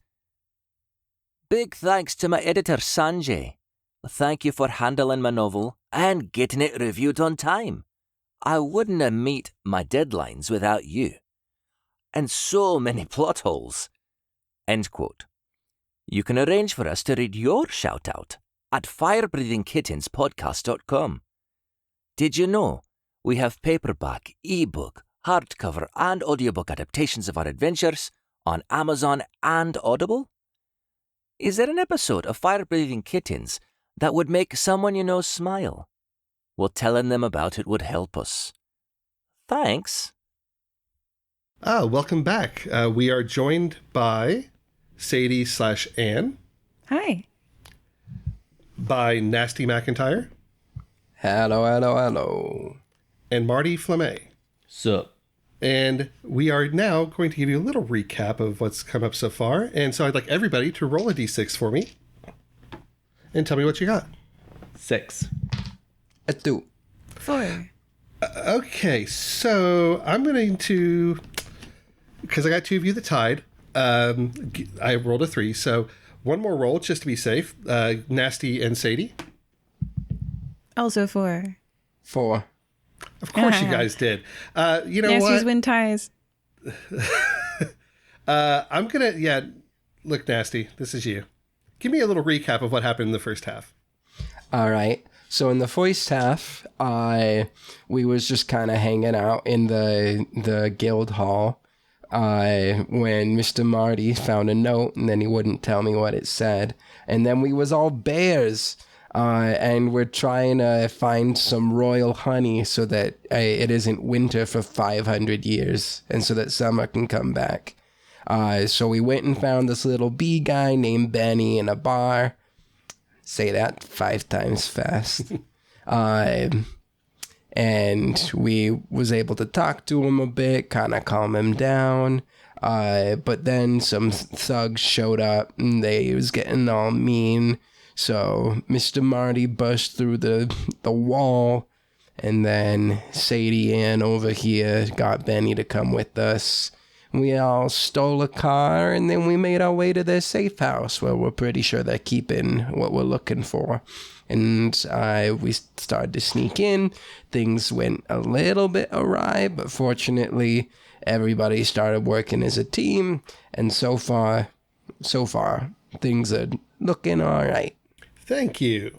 And I think that's a pretty accurate review of what happened. And that brings us to this point where you guys are now safely on the ground in the backyard of this safe house, if you will. You've got a couple minutes before the guard comes wandering around the side of the house. What do you do? I'm still game for the garbage chute. Yeah. Thing is, though, I'm probably the only one that's gonna fit in there. So maybe we just try the back door first, and if it's unlocked, we can all just go in that way. But if it is locked, then I can go in the chute and then unlock it for you. Sounds like a plan. Okay, so you go to the back door, you shimmy the doorknob, and look, they're not overly bright, but they do keep the back door locked. I think that just is a common sense position on their part. You do notice, though, that you believe you can get in through the trash chute. It does have a lock on it, but the lock looks pretty rusted, and as if they really don't use this much anymore. Okay. Can I just try tugging on it, see if that shakes it loose, or? Yeah. Give me a bear check just to see if you can break the lock. That's a 1. Oh yeah, you grab a hold of that lock, and I think even surprised by your own strength, you just crush it. It just falls to pieces in your hands, and you're able to break the lock. The hasp comes loose, and you open it up, and that smell of trash hits you aggressively. And Nasty, I'm going to assume you're loving that. Yeah. Welcome home, Nasty. Exactly. And so you duck in there and get in the inside. Like I said, it's kind of like a little, I don't know what to call it, almost like a storage bin that goes between the inside and the outside of the house. You duck in, the other door closes behind you, pop that one up, and you see a let's say well-worn kitchen, but you don't see anybody in there. Do I see that red sauce cooking? You do. Do I see any sugar nearby? Shockingly, yes. There is a bag of sugar open on the counter. Can I put way too much sugar in the red sauce? Oh, absolutely. Absolutely. Yes. Yeah. I'm going to do that. I would say you pick up the bag and you start sprinkling it in, then maybe you just go, you know what? And you just turn it. A few good dumps. And then I'll unlock the door. and somehow controlling the giggling that you've ruined their meal. You go over to the back door, you turn the lock on it, and the door opens and you hear it open as you open it to the outside. Mostly, I think the giggling is I know they're going to fight about it. Oh, absolutely. Yeah, so I open the door, kind of chuckling to myself, and let you two in. You enter into the kitchen, and like I said, it's well worn. You can tell it's hadn't been used a lot in the past, but it's kind of makeshift being used to as you detected the red sauce, and you immediately notice it smells entirely too sweet. Like whoever's cooking this is doing a terrible job. I mean, Nasty, you know what's going on, but I'm going to say that may be low on your priority list on informing them, hey, you sabotaged their sauce. You look around and you see one exit out of the kitchen that leads into what appears to be a great hall into the front of the house. Well, that's about where my expertise ends. What now? Where would you keep the honey if you lived in this place? Me? In the trash with me? Most people ain't me. I have really good eyesight in Sadie's body, and I'm able to see things that aren't quite there. And I have really good sniffing in this body. I smell honey coming from somewhere in this house. Jim, can I please roll? Absolutely. Give me a bear roll. This is actually my special skill. Fantastic. So you'll roll with advantage, which is 2d6. Take the lowest. My new bear number is a 4, and I got a 4. Okay, that is a success. It's not the best. I think you struggle at first. The overwhelming sickly sweet smell of the overly sugared red sauce is kind of clouding your sinuses for a moment, and you're like, I can't seem to get it. And but you move a little closer, you get closer to the great hall, or the main entry hall into the house, and you're able to detect it. It's this surprisingly sweet aroma. It's not quite honey, but it's in the same ballpark as it. And you smell it. Clearly, you can tell you're gonna have to go through the main hall, but you haven't really looked around in the area, so you're not sure what's going on in that area. But okay. I will say with that roll, also you still hear the arguing outside about the red sauce. My nose hears the arguing. Okay. Well, your senses, you're kind of tuning in everything at this point as you're heightening your, because you said like you can see things, you can smell things. I think you're just kind of bringing your senses to a heightened level to see what's going on around you. I communicate my findings with my friends. Okay. What do y'all want to do? Follow your nose? Yeah, I think we just got to go find this honey. Okay. Figure out what else we do when we get there. How are you? Are y'all going to proceed? Are you going to try to sneak, or what's your plan? Is there like a coat closet? Not off of the kitchen. This is a relatively bare bones. I'll say there's like a mud room, but it appears to just be, like I said, directly off the back door where you came in. I mean, what's the relative square footage on this place? Well, you called it a mansion. How big of a mansion we talking here? You pull up Fantasy Zillow. You plug in the address. You discover it's about 2,700 square feet, 2-story. Okay, yeah. So this is not like a 50-room mansion. This is like a large, nice house. Right. And the thing is, you would look at this house and think, 100 years ago, this was probably a big deal. Yes. Okay. So, all right, there aren't that many places in a house this size. There's probably a master suite, probably on the second floor. I'm saying it's probably there. Like in a wall safe. What do they want to do with it? They just want to have it? Oh, they want to change the natural order. Do they want 500 years of winter? Do you know what bears do during the winter? They just go to sleep. These people want to take a 500-year nap. As you're saying this, you hear Benny from under the fez go, they want to get control. If you name the Summer Queen, you control the Feywild, at least a portion of it, under your control. And so they're wanting to gain that by basically hijacking the ceremony to anoint a new queen. Oh, so they're just holding on to it until it's time. Which, as he told you earlier, probably now is about an hour and a half away. An hour to an hour and a half away. Okay, do we want to split up and look for clues? Do we just want to bum rush each room and see what we can find? Or what's the plan here? My roll succeeded. Don't I know where the honey is then? Or can I you were able to sense that it was out toward the main room. Like you couldn't necessarily, because you don't have a map of the house in your head, you can't pinpoint a room, but you know the direction you need to go. Okay, yeah, I can take you there. Okay, follow your nose. Yeah. I'm going to follow my nose. Yeah. So you deck out in the main room, and I'm going to guess you kind of look around. If anything, you don't notice anybody milling about in the house. And I would say you understand what's happening. You circumvented their security. They're not expecting somebody unexpected in the house because they have guards up front. They don't plan on somebody coming in through the trash chute. So you have gotten in there and you seem relatively alone, as best you can tell, except for a door off the main room that is closed, and you hear some rustling of papers beyond the other side of the door, and a light that's kind of flickering underneath the door. Does the honey smell come from underneath that door? Absolutely. With that roll you had, I'm going to say you're able to track it toward that door. I'm thinking you're doing, it's almost like a cartoon effect when the aroma is wafting through the air and you're kind of floating along smelling it. It's that sensation. Like you're able to see it and sense it and follow its trail. I point the door out to my friends and I say, maugre their best preventive measures of a fence and a door. We are in the house and we are close to the honey. It's their honey or their life. Let's go get it. I point to the door. I try the door. Are you rushing in, or are you going to try to open it quietly? I'm just gonna seeing if it's locked. I'm just doing Okay, the handle. cool. Yeah, with that you can tell it's unlocked. Like I said, there's no sensation that they were like trying to particularly protect from people that are in the house. Yeah, I just go in.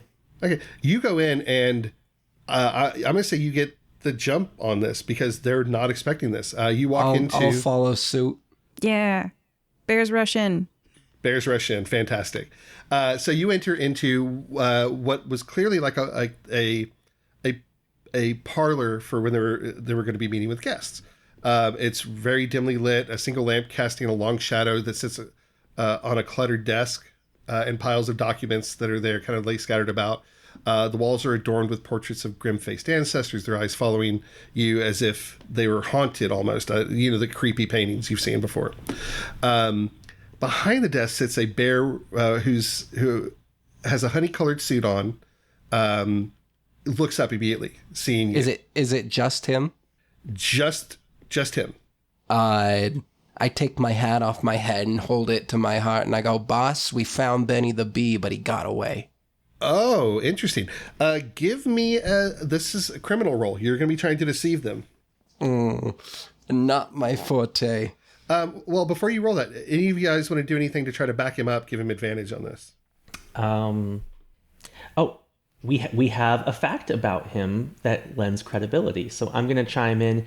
Yeah, we found him. He's still got that injured wing, too. Oh, nice. Yeah, roll with advantage. That's a great pull there. All right, the first one's a 4. Okay. And the second one's a 6. Okay, and what is your... It's a 2. 2. Yeah. Now it's a 1. Now it's a 1. Now it's a 1. He goes, oh, man, I hate to... Wait a minute. You're not one of... I Get throw in my here. hat at him. Oh, cool.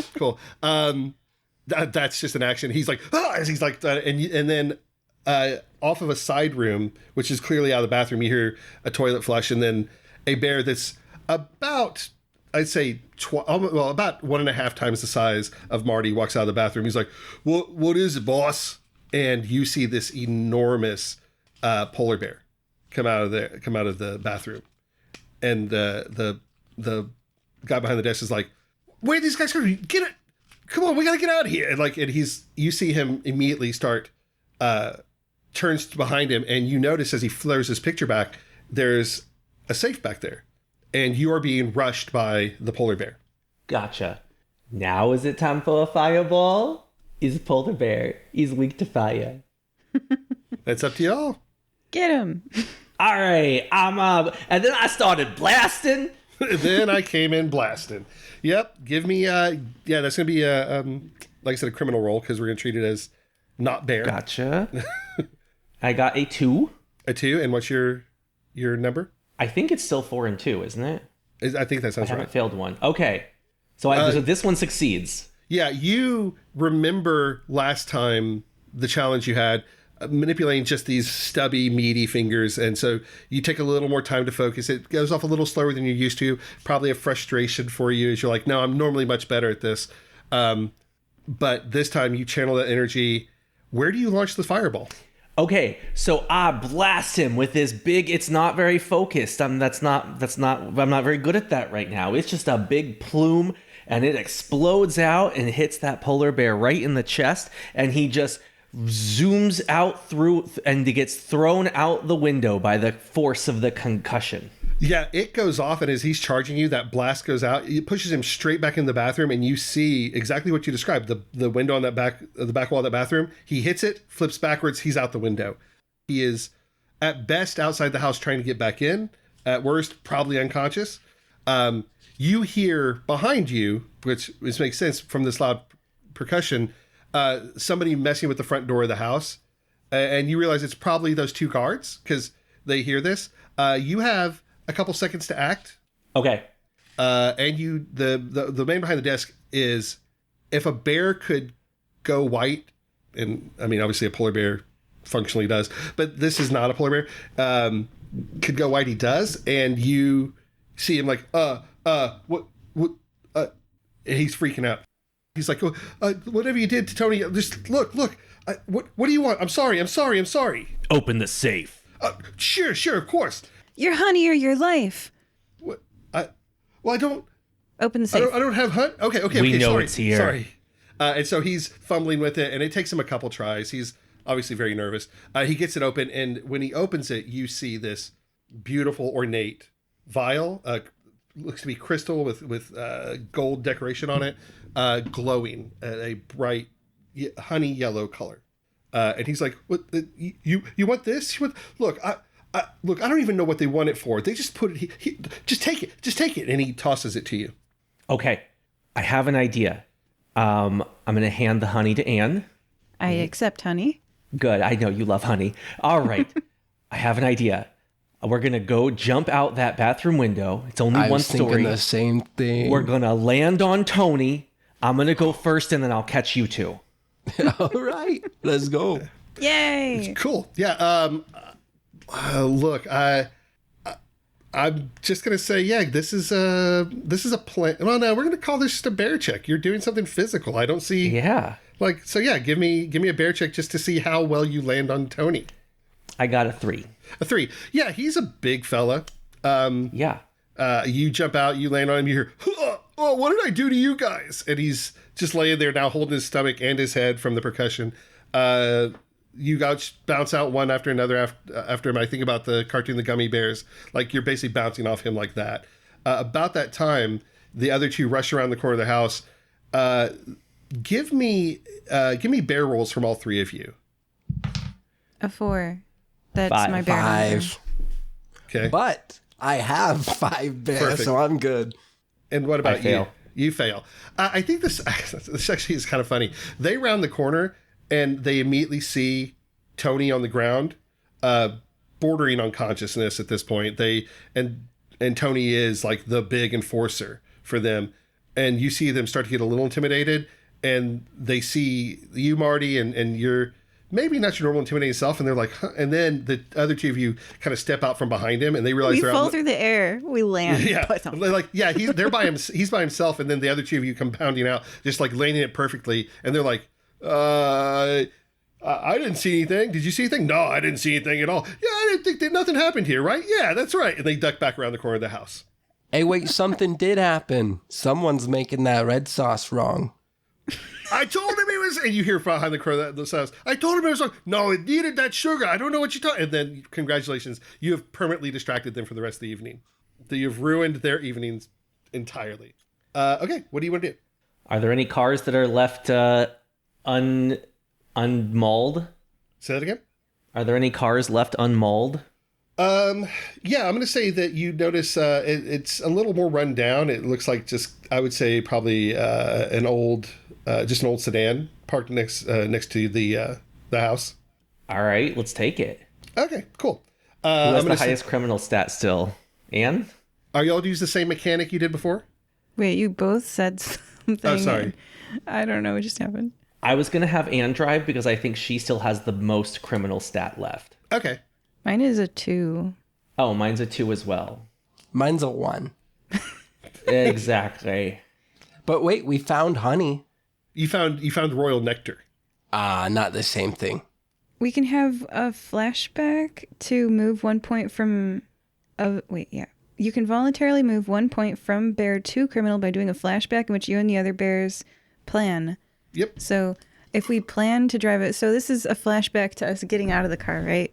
We've driven the whole way here, and we're like, oh, that barely worked. This was after we hit the tree, you know.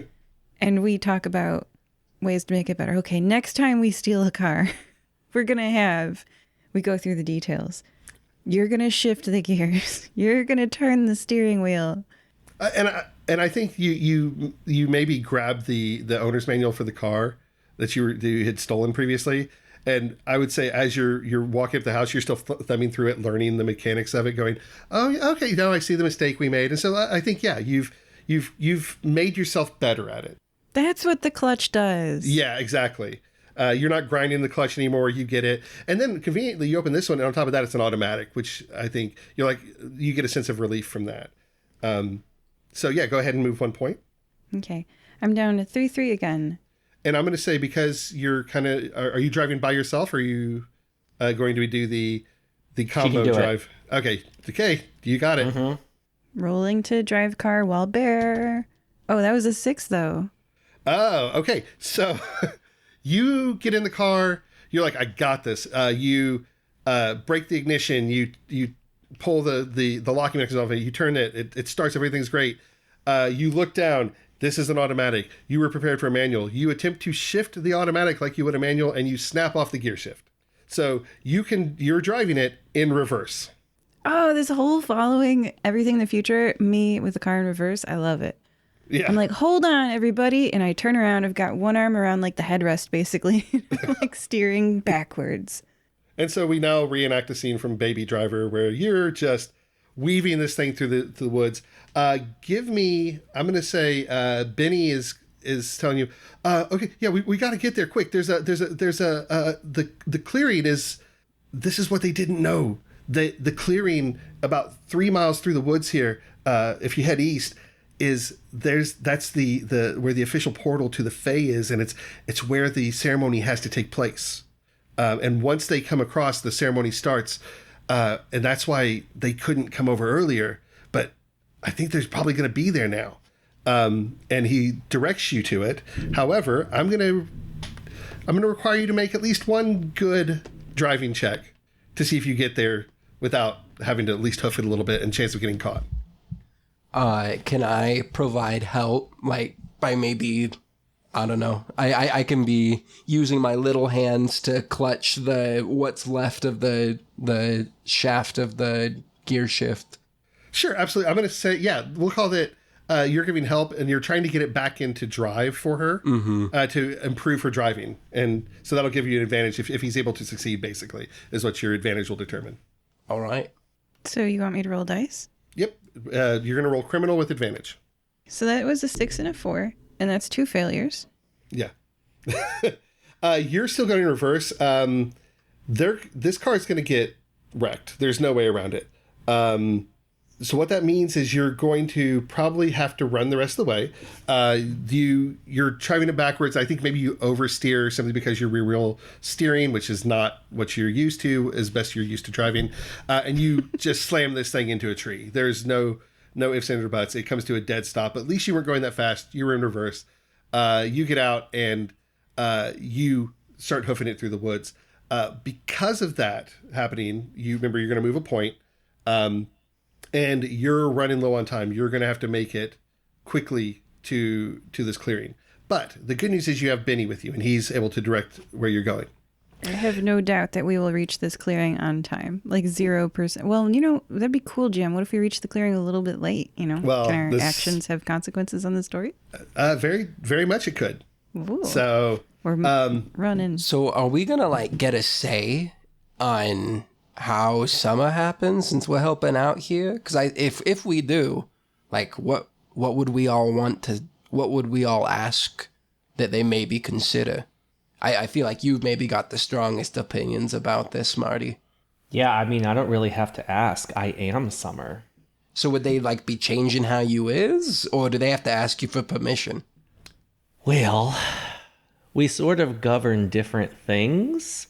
So I'm more how Summer feels, and they set the temperature. So I don't know. We can ask for it to be hotter. I don't know. And I'm going to say that's something you actually, with what you said, it actually vibes with the situation you're going to run into, is that you control the vibes, the feelings around Summer, but they can make it harder for you to maintain that by making it more or less comfortable, by changing the weather patterns, to do all the stuff that makes it where it's, think of it like you go on vacation in Florida, but then there's a hurricane. like that type of thing. They can kind of make your life more challenging. So I'm going to say you guys are going to have some influence on it because you now control that information. You control the nectar. So think about that as you're going through the woods. Oh, what about you, Sadie? What would you ask for if they ask for your input? Like, what would an Elizabethan peasant want out of summer? Like, more festivals. Okay. I would like at least one day of not working per week. And I think that that's interesting. So I think they're going to come up with what that means. So I think that's reasonable. What about you, Nasty? Do you have a thing you want to request? If I was to ask them to change something about summer, I think that it's just fine and dandy for it to still be warm, but it should start being warm earlier in the day and start cooling off quicker in the evening. I think that'd be a little more pleasant. But like, honestly, that's more of a nitpick than a demand, you know? Gotcha. And what about you, Marty? I'm going to ask that they maintain the natural order. It's easy for people to say, oh, I wish it was hot and sunny every day. But then what do? You get droughts, you get forest fires. You know, my sister is in charge of that side. We don't necessarily want that. You know, I'm going to tell them, hey, we need the rain. We need the clouds. We need the sunshine, everything, all in moderation as it's always been. Fantastic. Okay, so you guys are discussing this as you're making your way through the woods, and you see it up ahead as clearly as you can imagine. Benny is on your head, and he's kind of like standing in front of your fez now. Think of it as ratatouilleing you to some extent, like kind of tapping, like yeah, it's right there. Go this way, and you stumble across this clearing.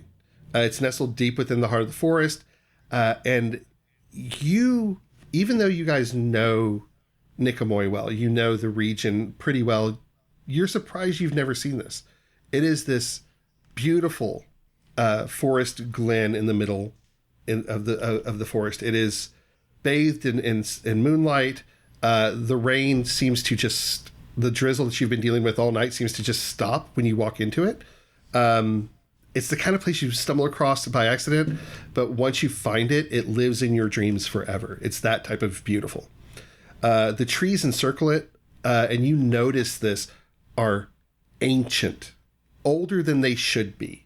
When you look at the other growth around it, these look like they have been there, if possible, millennia. They are absolutely stunning, gnarled branches. They weave this almost canopy over the edge of the glen, and light dances across the floor through the canopy. Each tree actually seems to have a soul whispering to you, as if the forest is trying to speak to you. And as you step into the clearing, the air changes. It becomes sweeter, more alive. And Marty, I'm going to say, because of your summer heritage, you've smelled this before. You've experienced this before.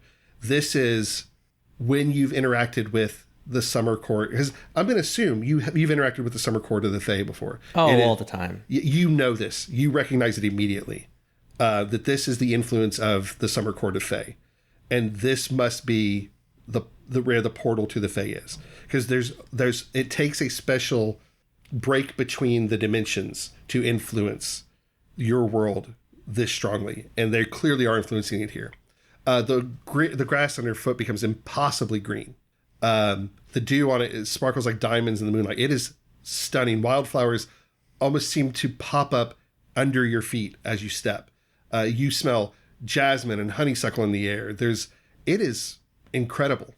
And at the center of this clearing, you see, at first glance, would just look like a weathered stone. But under this lighting and under the influence of what's around you, it's a stone altar. There is no question what it is. It's been weathered by times, and as you look around it, runes that normally wouldn't be obvious pulse with a faint, eerie glow. And the altar is surrounded by a ring of mushrooms. This is every stereotype and trope of basically like a Fae teleportation circle, holy area you could imagine. It is beautiful. is the best way to describe it. You see fireflies flitting in the tiny, they're casting light in intricate patterns, and you realize they're actually moving in a pattern. And you realize that this must be the start of the ceremony. And unfortunately, the clearing is not without dangers. It's a place of power, and power always attracts ambition and desperation. That's just how our world works. And while you notice the fireflies and the movement in the shadows, some things seem to move that are bigger. And 1, 2, 3, 4 imposing figures come in from different sides of this clearing. They are enormous. You recognize one as Tony. You recognize 2 of them as the guards from the safe house. You recognize one as one of the large fellow from the bar. And things feel a little off when you notice this. Then, slipping out from behind Tony, you see a figure, a striking human woman. She's all sharp angles. Her hair is a deep auburn cascade, falls down across her shoulders. The moonlight hits it. It bathes her in moonlight. And she moves with kind of a grace that's both alarming and captivating. And you realize she can't be here for good. Her movements are too smooth and too deliberate. She's wearing this black tailored coat. And she goes, "Thank you," as she looks at all 3 of you. Is there any real way of telling exactly which side she's on? If she's with the 4 big people kind of near her, or I'm going to say your vibe is 100% she's with the 4 that are kind of like surrounding the clearing. And I don't recognize her. This is a question. I'm going to say you are familiar with. Actually, I'm going to say you are. And she goes, "Thank you guys for all your help. My name. I'm sorry. You probably know who I am, and you can choose whether you react as if you know or not. It's Nessa Safiosi. She's part of the other crime family, but you know from history with the fire-breathing kittens and experiences they've had that she actually left to go be part of the Monteleone family, and so you're not exactly sure how she plays into this, but she is part of the Monteleone family as far as you know. Okay, so she is not the reigning summer queen. No, not at all. Gotcha. All right. And we are currently within the stone altar, surrounded by the ring of mushrooms. The stone altar. Yep, exactly. Well, okay. We're closer to the altar than they are? Yeah, they've kind of closed you in to where you don't have an escape route out of the glen. Oh, well, let's just use... You guys got to use the altar? Yeah, this seems like very silly that they would follow us here. Right? Yeah. Can we make Marty the summer queen? Yeah, I'm not opposed. Let's do it. I don't think I'm eligible. You totally are. Who else could do it better? Well, do you say anything to them? No. I already have the ability to enter the summer court. I'm part of it. Okay. I'm just going to remember the vibe of this entire episode, that we are not alone. And I am going to open the portal and call out to the entire Fae Summer Court, so that the entirety of the Fae Summer Court pours through, and we outnumber this crew 1,000 to 1. Oh, fantastic. So when you do that, I think this throws them for a loop. They did not understand who you were. They see you as a bear. They might have known who you were in your normal form, but they don't recognize you here. And in the minute that you call out, it's almost like a shadow of you over the bear appears. And you call out to the summer court, and they have never been able to do this. So they were beholden to the royal nectar. A portal opens, and from behind you spills out the Fae Queen, the royal priestess, or the high priestess, every rank and file of the royal court of the Summer Fae. And suddenly these imposing bear figures take a step back, as there's, starting with 3 of you, and then there's 4, and there's 6, and there's 10. And by the time this all finishes, there's a good 20 to 25 creatures standing shoulder to shoulder. And you say, like I said, we're not alone in this. And the 4, let's call them muscle shrink back into the woods, but Nessa doesn't. Nessa, you see the gleam in her eye of anger as she lunges forward toward you. Lunges with what? Claws. Is she there? No. She's not a bear. She's a human. She has claws? Mm-hmm. Okay. It's almost like werewolf-ish. Like you see her like these just elongated, bony structures. Almost like she's not quite human. She looks human, but there's something off about her. Okay. So I am going to attempt to counteract her, right? So she's lunging forward with claws reaching overhand like this, right? Yep. And I am going to try to thrust. Oh, actually, she's little. I'm just going to catch her up in a big bear hug. Oh, fantastic. Give me a bear roll. Okay. 3. Which I think I'm at 4, so I think that passes. She miscalculates badly. She is normally used to people being intimidated by her. You are not. You find the strength in numbers. And as she lunges toward you, something in your brain goes, I got this. And you just snatch her right out of the air. And she is gripped to you, her arms kind of pinned to her side. I would say she's face to face with you. So her feet are like a good 1.5 to 2 feet off the ground. She's kicking and flailing. She's like, you can't do this. You can't. I've earned this. You can't do this. Earned it how? We got the royal nectar. I convinced the entire Monteleone family to steal it. And then I was going to take it back and I was going to get control of the Fae court. And here, you take this away from me? Yes. Yes, I did. Oh, she doesn't know what to do with that. She's not used to anybody talking back to her. She looks affronted by you. Insulted almost, and she's flailing trying to get loose, and she can't. You're just massively too big. And Benny's like, well, what do we do with her? Let's take it up with the summer court. I'm sure they got something to say about people trying to interfere. Well, I'm sure they also have a ritual to finish quickly as well. Oh, that's true. And you hear the high priestess go, and she looks up, and you see the moon now starting to cross over, and it hits a spot in the sky where it's almost like it's perfectly overhead that altar, and the light just bathes that. And they're like, the high priest goes, you are wise. Yes, we do have this to finish, but you've got a point there. And she kind of snaps her fingers, and you see 5 of the royal guard come forward, and they're like, sir, if we may, we'd be happy to take her off your hands if you don't mind. Sure. Character point for later here. Sure. Before I release her, because I'm holding her, right? Yep. And I happen to notice that her eyes are glowing green. Yep. Yes. I am going to, again, I'm magical, right? Yep. I am going to sort of pull on her essence, and a trail of green light leaves her face, and she slumps down. Oh, absolutely. As you're handing them over to her, she's fighting to get free. And what she doesn't realize, what they don't realize, but you 100% do, is that what she's fighting against is what you're doing. It is whatever it is you're extracting from her, it's affecting her. And they get a hold of her, and surprisingly, she just goes limp. As if, and their mind is, oh, she's given up. And they cuff her and they escort her back through the portal. No, she's been under the influence of a very old friend of mine. And they're like, oh, you know what? We'll talk about this later, if you don't mind. And they ask you to take a step back.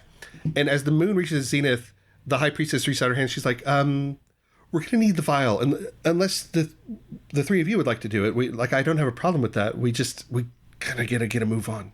I think there's one thing you need to consider real quick before we hand this over. Okay, yeah. What? We got a representative with us from the bees who work for you making this nectar. And I've been hearing talks that they would be interested in unionizing. Oh, we treat what do you? And you see, and you see an embarrassment cross her face. She's like, yeah, okay. You know what? He's got a point. We'll treat them better. I promise you, we'll treat them better. Yes, the union representative and you will negotiate how you will treat them better. Fine. The union representative will negotiate it with us. Fine. All right, here it is.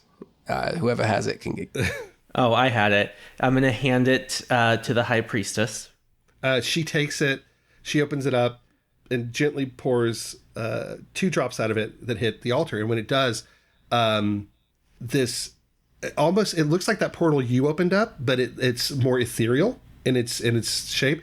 And these fey spirits begin to pour out of not only the portal, but the trees around you, those ancient trees. And you realize that these are fey guardians, if you will, that have been watching over this glen to ensure that nothing ever destroys it. And very ethereal and fragile, almost like half remembered dreams. You hear them almost like speaking, but not. It's a whisper that you can't quite identify. Their eyes are as if focusing the moonlight through them. And then through this ethereal portal comes a young lady. But she's not a spirit. She is this young fae. Eyes are very almost black, dark as like a midnight sky. Her hair is silver and gold, and the way it flows down her back catches the light. She's clad in a gossamer gown. Almost looks like water flowing over her. And every movement, it's like a ripple, as if you threw pebbles into a still pond. And the royal nectar, the vial of royal nectar sits there as she steps onto the altar. And she becomes bathed in this golden light. And the high priestess takes the vial again. She begins to chant something in a language older than one. Like, you sort of recognize it as, I'll say Sylvan, but it's an older dialect of it. So you're picking up bits and pieces of the words, but you just don't know it, what they're saying. And you see her pull out a slender silver dagger. The priestess does. And she dips it into the vial, coats the blade in the golden nectar, and then she raises it high above her head as if like holding a dagger, and she begins a louder cycle of the incantation. And as it reaches a crescendo, she lowers the dagger, and she's bringing it toward the forehead of this young girl. And right as she gets to it, she just touches the tip to her forehead. And the nectar glows brightly, and then you see it kind of spreads over her face and absorbs into her skin. And the high priestess goes, normally we would have more people here, but you seem like maybe, yes, definitely, my heroes, protectors of the Fae. Please come forward. And she urges all 3 of you closer to the altar. And she guides each of you in this repeated motion of dipping the dagger. And as you do, you place it to her. And you realize that the dagger's not cutting her, but it's almost like a spectral, almost like you're injecting her with the royal nectar. And every time she does this, you notice her face almost like elongates. Her elven features become more pronounced. And then she slowly opens her eyes, and where they were black, they now glow a bright honey gold, as if they are focusing the light of the sun, the moon, all the stars in the sky through her. And all the Fae spirits begin to rise up singing. And the high priestess nods to the rest of the Fae court, and they all pass back through. And you are left with this person standing on the altar as she looks at all of you. And she says, you may not know how important what you did today was. And she steps forward and actually kneels and almost like bows to each of you as she takes your hand, one by one. And she's like, I am Queen Leora Everglow. I guess now I'm Queen Leora Everglow, she says with a chuckle. I am the queen of the summer court. And you 3 brave heroes are the reason I'm able to be here. And when she takes your hand, Marty, she goes, I know you. She can sense you through being a bear. And I should hope so. And she goes, I should have known you'd be involved. Of course you are. Thank you. And I will speak for, look, the high priestess can be a little bit prickly, but we will make sure that you'll be friends. And Benny, thank you for finding these 3 heroes. I will make sure that you are treated with the adoration, respect, and reverence of the jobs that you do for us. And as for the three of you, Cash. Interesting. Normally, when we offer favors, it's normally not that simple. How much? What's the going rate for saving the Feywild? You'd know better than me. Really, I don't. This is the first time anyone's ever asked for cash in this situation like this. I don't know. 100. What? Cash. 100 a unit look fantastic, and she's like, can I? And also not being a bear no more. I think the high priestess did that. We're not usually bears. That's a valid point. You see her kind of reach into the portal and comes back out. And she's like, 20, 40, 60, 80, 100. Here you go. Sick. And when she hands it to you, this light like travels from her hand along the money, and you feel your body begin to shed that fur, and you are now back to Nasty McIntyre, standing there in the clearing. And she says, and you're, and she looks at you, Sadie, and goes, you're an interesting one. What do all of you want? As she gestures at you. Sadie, thoughts? Gonna wait for 3 seconds. 1, 2, 3. I don't know what Sadie wants, but Okay. I'd like her body back. It's nice. You'd like her body back. Yes, the bear one is nice. I do like the necklace. Oh, Quite pleasant. okay. The most fashionable bear. And she goes, But of course. And she holds her hand out, and when you take it, you watch the glow spread from her hand into yours, and as it spreads up the arm, you see it just basically morphing back to the familiar shape you're used to, except you have the necklace. She's like, it is quite striking on you. I can see why you wanted to keep it. Oh, hot dang. And she's like, again, thank you. And you, Marty, what can I do for you? Well, obviously, I would like my own form back as well. This is quite striking. I'm going to be honest. It looks good on you. Oh, well, I mean, I can always turn back if I want to, but... Okay. Then I'll be happy to do that. That's anything else I can do for you, sir? Just keep an eye out for Ivy. I think she's been behind this. Oh, no. That makes a lot of sense now that you say that. I hadn't... I will definitely do that. And again, thank you. And she takes your hand and pats it. And as she pats it, you see these waves of energy spread up your arm as you morph back into your shape. You are standing there in the clearing in the presence of the Fae Queen. And she's like, this is... Honestly, we were concerned. Had they been able to do what they intended, I think, and now that you say it, I think Ivy might have been named the Summer Queen, and I don't know what would have happened then. That is honestly more terrifying than I could have imagined. Well, the breakdown of all natural order. She's been trying for a while now. And that would have done it. That would have absolutely done it. Wow. The good news is we shouldn't have to worry about this for a while. The bad news is if she's figured out this one, what else is she going to figure out? So we will keep an eye out for Ivy, and I request that maybe you keep an eye out for her also. And if you see her, hear anything, and there's any way we can help you, please let us know. And with that, she, again, kind of genuflects to the three of you and steps back through the portal. And as it closes, the brightness of color that you were seeing begins to fade, and the glen returns to its normal state. And weirdly, you hear some bears kind of rustling around the clearing behind you. And with that, we close our session. This has been the Fire Breathing Kittens, and we've been here with Sadie.